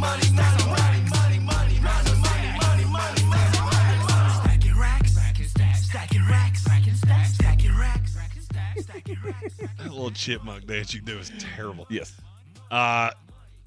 Robert Johnson, 26-day layoff is too long. Yep. I agree. Ohio State beats Miami fresh. Well, I mean, it does tell you something that teams with a layoff are 1-7 in 2 years of doing this. Yeah. I will tell crazy. you, I think that's the change to the schedule that you're going to see for next year. It won't be the group of 5 because we can't legislate that quick enough. The dates, I feel pretty sure are going to get moved up. I mean, I love all of the ideas of ending this on January 1st. To me, that is the solution. You keep playing, you stop giving dudes a month off. Here's where the problem is going to fall in is the purists. 9 times out of 10 in sports, the purists are the problem. Mm-hmm. Because, we got to play the Rose Bowl on New Year's Day. No, we don't. I mean, I'd give you that. Rose Bowl, New Year's Day. It's always a semifinal game. But then it's not over No, we weren't finishing it on New Year's Day in the past. We can have it next week on the next Monday. I could be okay with that. Semifinals are on New Year's Day. Yeah. And the national because that's the way we did it in the BCS. We had all of the big bowls were on New Year's Eve, New Year's Day. And the national championship got moved to the next Monday. It was, January 10th or something? I want to say it was always right in that area. Gamut fan said it won't happen because Army-Navy's a sacred cow game, and that's fine. We play that game the week we play it. Then we play the first round the next week, the quarterfinals the next week, play the semifinals on New Year's Eve and Day. Why can't we let them play on – and then go January 9th. Why can't we let them play on Saturday? Let them play their usual Army-Navy game on Saturday and put the other games around it. No, they're going to get their own day. And that's fine. I have no problem with that. It's just the schedule does work out this way. Because you have 3 weekends, and there's really no reason that we need these gigantic layoffs. What they're scared of is going up against the NFL on Christmas. They don't want to do that because they know they'll get killed. Now, the funny thing is they're doing it anyway. They're going up against NFL games on those Saturday slates anyway. And weird. Your number's getting hemorrhaged. I mean, it's really not that hard. Play them on Tuesday. I don't care. It doesn't matter. Nobody's going to look at the Cotton Bowl and go, oh, we didn't play it on New Year's Day. Nobody cares. The Rose Bowl, sure, I'll give you that one. That's the only one. You can play the Orange Bowl on December 15th and nobody would care. Right. It would be weird to play the Rose Bowl without having the parade before it. To do the parade not on New Year's Day, what does it matter? Well, I mean, now you're talking about, changing culture. Ooh, that's not going to happen. Don't care. Drop the ball on December 15th. I don't give an excrement. Just make it work. Make it make sense. That's all I care about. There is a way to make it make sense. And, yeah, I agree. I don't like the month off. And I'm not just saying that because my team lost. I said the whole time, this team's – it's not going to surprise me if this team loses. It doesn't win a national championship. They weren't built for that. I just feel like it's a bad idea. It's a bad thing for the NCAA not to have the major brands involved in this. You got Oregon and Miami. Good job. I'm good with that. The starter jacket war. So we have literally we have gone very late here on the daily draft. Yeah. Do you want to just do crimes now and we'll do the rest of the draft after the break? You don't have to have a story. I have one that's good enough for both of us. Yeah, you want to play it right now? Hit the button. All right. It's time for the most important message of the day. Don't do crimes. It's about 53-year-old Catherine Welch. She was arrested 2 days before Christmas in Twin Falls, Idaho. Her and her longtime boyfriend, this is all according to local affiliate KMVT, they were at home having a festive time, making some Christmas cookies. A kerfuffle happened. Neighbors called police. Police showed up. When they showed up, they opened the door, and they found bloodstains and a hole in the pants leg of the boyfriend. Now, I'm not a sleuth. I'm no detective, and I'm not a rocket surgeon. But if you tell me there is a circular hole in a pant leg and bloodstains everywhere, that means someone got shot. Yes. Well, cops deduced the same thing. So they took Miss Welch out of the home, hands up, handcuffed her, searched her for weapons. No weapons found. Okay. Now we have a kerfuffle. Both these people said it was an accident. It's just an accident. Okay, well, but where's the gun? We know somebody got shot because that's a bullet hole. Where is the gun? Right. Boyfriend later explained that the argument occurred over Christmas cookies and that the woman got rid of the gun alongside a road not far from the house. Deputies got a search warrant, searched the house.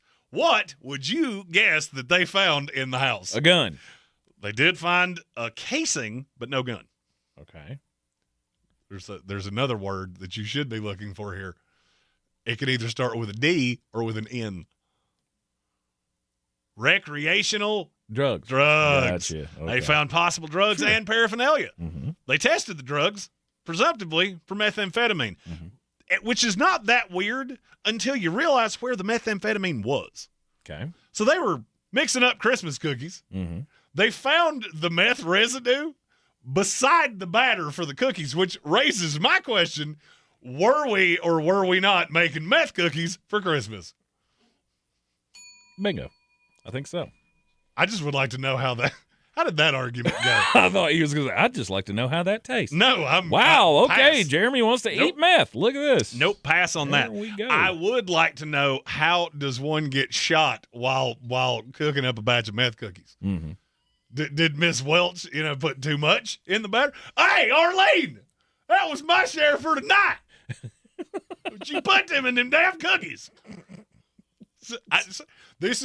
I want the world to be a reality show because I need to see that interaction.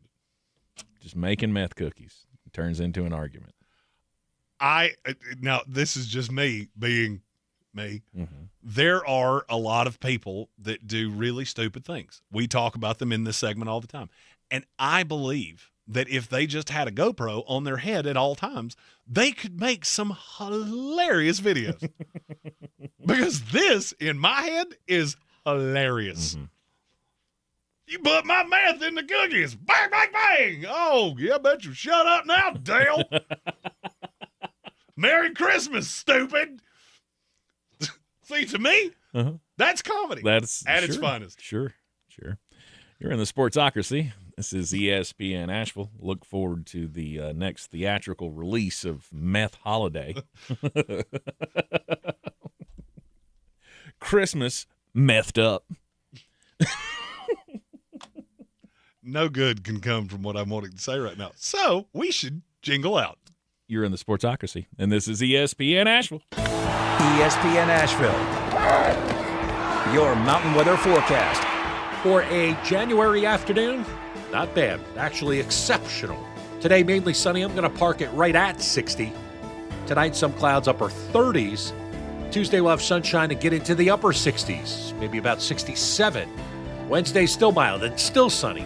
High 65, and next chance of rain comes in here probably later Thursday night and Friday. From the Weather Channel, I'm Ray State. This report is sponsored by IHOP. Introducing the IHOP Value Menu. All your breakfast favorites like pancakes, eggs, bacon, or French toast are just $6 every day. Get a big, filling sit-down breakfast for only $6. Go to your happy plates with the $6 IHOP Value Menu. Available every day at IHOP. My son loves to fly kites, but my active psoriatic arthritis can sometimes hold me back. Now with Skyrizi to treat my skin and joints, I'm ready to go.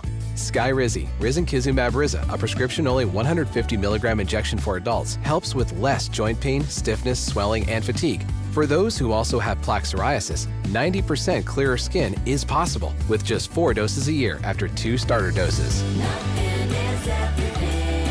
Don't use if allergic to Skyrizi. Serious allergic reactions and an increased risk of infections or a lower ability to fight them may occur. Before treatment, your doctor should check for infection and tuberculosis. Tell your doctor if you have an infection or symptoms such as fever, sweats, chills, muscle aches, or cough, or if you plan to or recently received a vaccine. With Skyrizi, there's nothing like clearer skin and better movement, and that means everything. Ask your doctor about Skyrizi today and visit skyrizi.com or call 1-866-SKYRIZI to learn more. The free iHeartRadio app is the #1 app for radio. One tap gets you the most live radio stations from all over the country. Or make your local go-to a preset on the app with another tap. Get what millions already have, the free iHeartRadio app. The #1 app for radio. Did you know that Ingles sells more organics than any other grocery store? Or that they run their own dairy? Or that they only serve USDA choice and prime meat? Or that they donate 3,956 meals a day to local food banks? Well, now you do. It's all in the bag. The iHeartRadio app now has presets. Just like in the car. You're our #1. Make us yours. ESPN Asheville, the mountain's favorite sports station, streaming 24/7. Your home for the Sportsocracy. Weekdays at noon. The Tar Heels and Atlanta Braves baseball. Selling your home? Don't settle for average. Our real estate team at Clarissa Sells WNC and eXp Realty offers Zillow Showcase, an exclusive AI-powered listing experience available to just the top 10% of all listings in our area. With immersive media, cutting-edge design, and elevated marketing, Showcase listings, they go pending quicker and sell for up to $9,000 more than standard listings. Ready to stand out in a crowded market? Give our team a call today, 828-774-6343, because your home deserves the spotlight. This football season, Bear Smokehouse Barbecue is where the fans feast. Catch every game Thursday, Saturday, Sunday, and Monday on big screens with booming sound, cold drinks, and the best barbecue in town. Bring your crew and tackle the game day grub package. A dozen wings, a pound of pork or chicken, a full rack of ribs, 3 pints of sides, and slider rolls, feeding 4 hungry fans. Whether you're cheering for touchdowns or just here for the ribs, Bears is the ultimate game day destination. Bears Barbecue in downtown Asheville, your home for football, where the fans feast.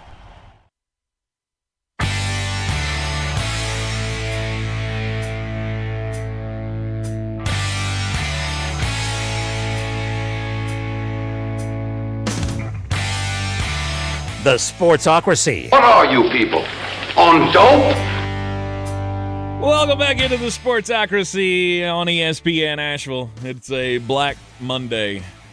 The time's a-wasting. Yeah. For more announcements. We spent the entire break singing Methmas carols. That's a thing we did here.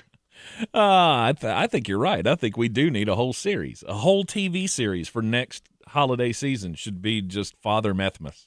And he just goes around and treats all the kids in the trailer park to meth cookies. That's why Cops was the most brilliant show ever made. Put a camera on the people that see the stupidest thing in your city every single day. Yes, sir. Yes, sir. Yes, sir. Daily draft. We got 2 picks in on the daily draft. This is the longest daily draft in history. Yes, I would say so. Let's go stock up, stock down from the weekend. I will say you went Pete Golding already. I just trashed the whole NCAA because I don't get it. I don't get the Final Four. It has little intrigue to national fans, in my opinion. But for those of you who like competition, then maybe you'll watch. Hopefully you'll watch. Hopefully we'll get to see Fernando Mendoza do a speech on national television again because, God mighty, that boy is – he is good. He is good at that. I'll go stock up for the Carolina Panthers. Why not? I mean, you're going to the playoffs, and I still don't think you should be super excited about it. But, I mean, okay, you're going to the playoffs. Good job. Good job. You should be very happy that your franchise is way further down the rabbit hole than you could have ever thought they would be. Oh, so that's all you had? There's just Carolina. Don't care. Exactly, because I feel as good about Carolina making the playoffs as I do about the Final Four of the college football playoff. Like, what does it matter? You're going to go in and get killed by the Rams. And even if you don't, good for you for showing up. But I got zero chance you're winning this game. He's an angry little elf. My next one's very easy, and I can't believe you didn't take it. Stock up Seattle Seahawks. You didn't just beat San Francisco. You beat them like a sled dog. I'm going to tell you a fun stat from that game that I didn't know until just now. Mm-hmm. How many total yards did the San Francisco 49ers have in that game? Which, by the way, was at home wearing those god-awful black 49er uniforms. Why? Don't do that. Never again. Those are awful. I saw people defending it. No. Stupid. No. Those numbers were awful. Well, I thought the numbers were the best part of it. Of course you did. How many total yards did the 49ers have? 127. 173. How many yards rushing did the Seattle Seahawks have? 203. 180. How many yards passing did they have? 275. 181. You had more yards rushing and passing than you held San Francisco to, and that defense flew all over the place. Mm-hmm. I don't know how anybody's supposed to beat that. That defense is absurd. I know I give a lot of credit to Sam Darnold, and I think he deserves a lot of credit. That defense is nanners. Mm-hmm. And they were abusing old what's his ass that had to fill in for Trent Williams. I don't remember his name, but I don't I either. just remember Yeah, watching him. I mean, they in the pregame they were all talking, well, he's got a big task on his hands to fill in for Trent Williams. We're going to have to watch this all game. And I did. I watched him all game just turn around and look like he was looking for something that wasn't there. I do. So anytime somebody says, oh, the Cleveland Browns would lose to Ohio State, anytime I hear that, I look at a replacement player like the one that came in for Trent Williams, where DeMarcus Lawrence looks at him like Foghorn Leghorn looked at that dog and just goes, bow, bow, bow, bow, for 60 minutes. I'm like, you understand that would be the best player on Ohio State's team, right? Mm-hmm. Not the best player, but they're in the top 10. Mm-hmm. Like Michael Irvin on a water cooler. Oh, yeah. Can I get – you know what? I'm going to stock up Michael Irvin. That dude hung out with Molly methamphetamine. Oh, 100%. I don't know what – Michael Irvin's one of those people I look at and I go, I don't know what you do in your spare time, but I can take a guess, and I'm going to go out on a limb and assume I'm not wrong. That dude's got more bumps in him than a subdivision.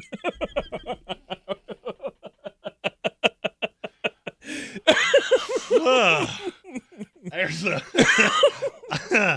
uh-huh. Yeah. That's a thing you said. Yeah. Yeah. You're welcome. That was fantastic. Good. I'm glad you enjoyed that. Let's see. I don't know how he became the de facto. I've seen him more than I've seen that weird bird. Yeah. Sebastian. I've seen Michael Irvin more than I've seen Sebastian over this run for Miami. Mm-hmm. I am more interested to see Michael Irvin's sideline antics during the Miami Ole Miss game than I am in the actual football game. Like, they should do, like, you know how they do the special broadcasts of the games where there's, like, the sky cam and, you know, Dan Orlovsky's breaking it down like Madden style and all that. I want a separate camera, a separate Michael Irvin feed that just follows him around on the sideline. It's like you get the Booger McFarland mobile and you just follow Michael Irvin up and down the sideline the whole game. And because I need a count. I need to know how many times he dips into the bathroom during the game. I need him with Pat McAfee and the boys on that sideline stream, and we just keep one camera on Michael at all times, and the mic's always hot. And whoever's running the little beep, be ready, because he's going to say some stuff. Michael Irvin, never mind. More bumps than a subdivision. That's strong. Thank you. Gambit fan said Tank's on one today, and I hope he never gets off. Oh, wait. Let's see. Next, stock up, stock down. I'm going to go stock up for the Los Angeles Chargers because I think you did the smartest thing that any team did yesterday. They just looked at it and went, hey, it doesn't matter. We're in the playoffs. Who cares? I'm good. We'll let the Denver Broncos have the bye. I don't care. I'm getting the 7 seed or the 6 seed or the 8 seed, whether I win, lose, or draw. So yeah, I'll just not play a damn soul. How about that? Solid. And then I'll go stock down for the Pittsburgh Steelers. Stock down? Stock down, yeah. Because, listen, as I agree with you about the Panthers, if you'll agree about the Pittsburgh Steelers. Well, that you can't fire Mike Tomlin in spite of the fact at 2 separate instances last night he went, I don't need a safety back. Just, you know what? We're going to put Patrick Queen one-on-one with Zay Flowers. 2 times you did this. I looked at that and went, that strikes me as the kid that you're just beating the bejesus out of in Madden that just goes, engage 8. Cool. Watch this. I'm going to take 3 steps and fire away. I just feel the same way about the Pittsburgh Steelers as I do about the Carolina Panthers. Like, you're going to go into this playoff, and you're going to get dusted, rightfully so. And dusted? And as a fan. Dusted? You think they're going to get dusted at home by Houston? Because I don't. Possibly. I think that game will be close, and I think there's a possibility that Pittsburgh wins it. I'm not saying that's what I'm going to pick. I said there's a possibility. I would feel the same way, or Pittsburgh Steelers fans should feel the same way I feel like I would feel if things were different today. If the weekend had not turned out the way it was and the Tampa Bay Buccaneers were going into the playoffs, I would not be happy about it. I would not be thrilled about it. I would be looking at this going, who gives a rip that we're in the playoffs? Because this team sucks. And you happen to be a team that sucks that ended up winning 10 games somehow. So I will go stock down Baltimore Ravens of how in the world did you find a way to lose that game after all of the things that you had done to put yourself in a position to succeed. I could not stop thinking about what Stephen Tao had been telling us for 2 weeks about John Harbaugh losing that locker room. As I'm watching Mike Tomlin just go ballistic on the sideline. Mm-hmm. He's dapping guys up. He's in guys' faces, slapping their shoulder pads. And John Harbaugh's just over there like a knot on a log. I don't think a change is getting made there, but I wouldn't be mad if it did. Mm-hmm. I don't fully disagree with you on Mike Tomlin. The one thing I will say is since we get a run of playoffs for Aaron Rodgers, I feel pretty good this will be the last time that he will not ride again. Mm-hmm. And I feel pretty sure of that. Hmm. I'll go stock down NFL.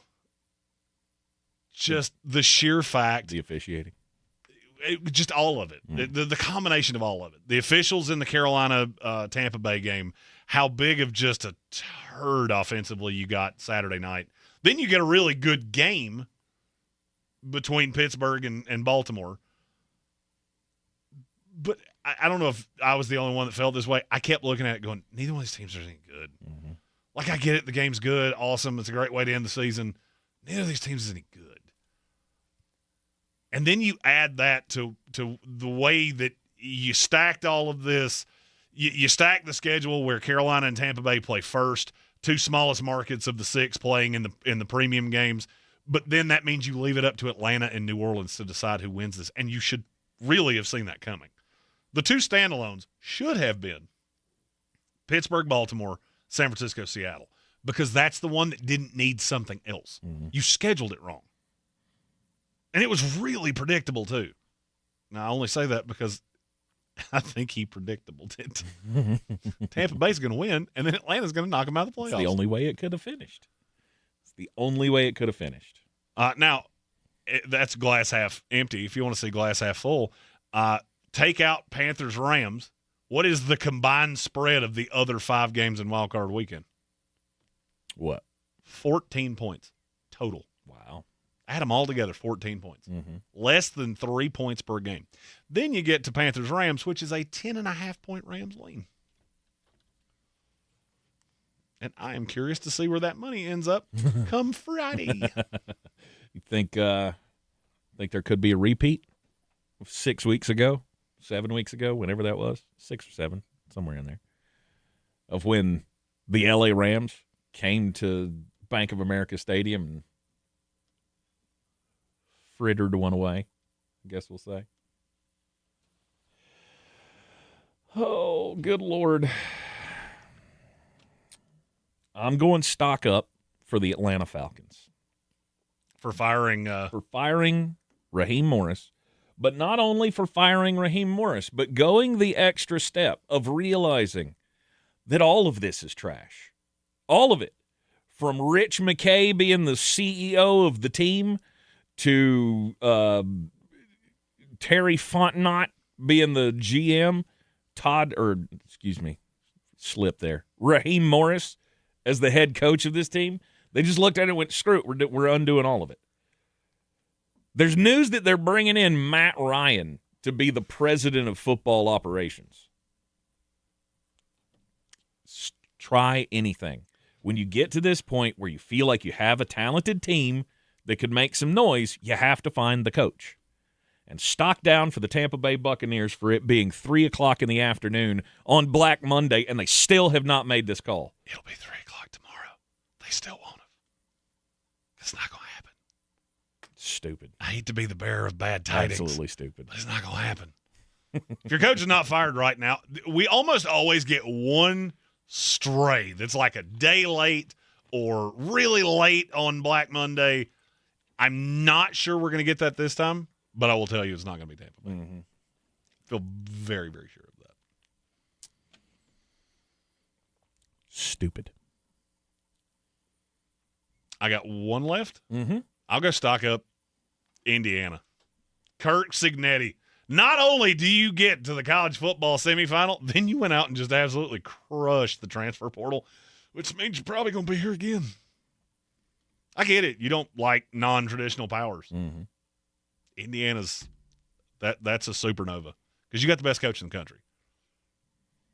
I don't, and at this point, I'm getting to a point I don't even think it's debatable anymore. Right. There is no coach in America that Indiana would trade Kirk Cignetti for. There's not one. Not Kirby Smart, not Ryan Day, nobody else. They got their guy, and he's committed to you, which is wild to think about. Mm-hmm. How? How did you pull that off? Because they committed you got lucky to their guy. I mean, they got lucky. He's one of one. He is a one-of-one kind of coach where he's this good, he's this smart, he's this good at evaluating talent, and he is insanely loyal. Mm-hmm. He wants to be in Indiana.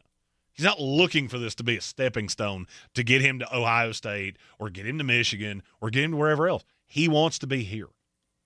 Indiana's not going anywhere for a long time. They just added Josh Hoover. I'm going to go ahead and tell you, there's a great chance that he's one of the better quarterbacks in the country next year. Also, we didn't get a chance to talk about this. Texas Tech added Brandon Sorsby last night.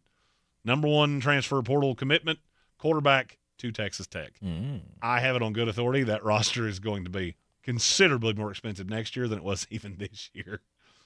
It's the name of the game. They're just going full landman. I got stupid money, and I'll spend it all to whip your ass. Yep.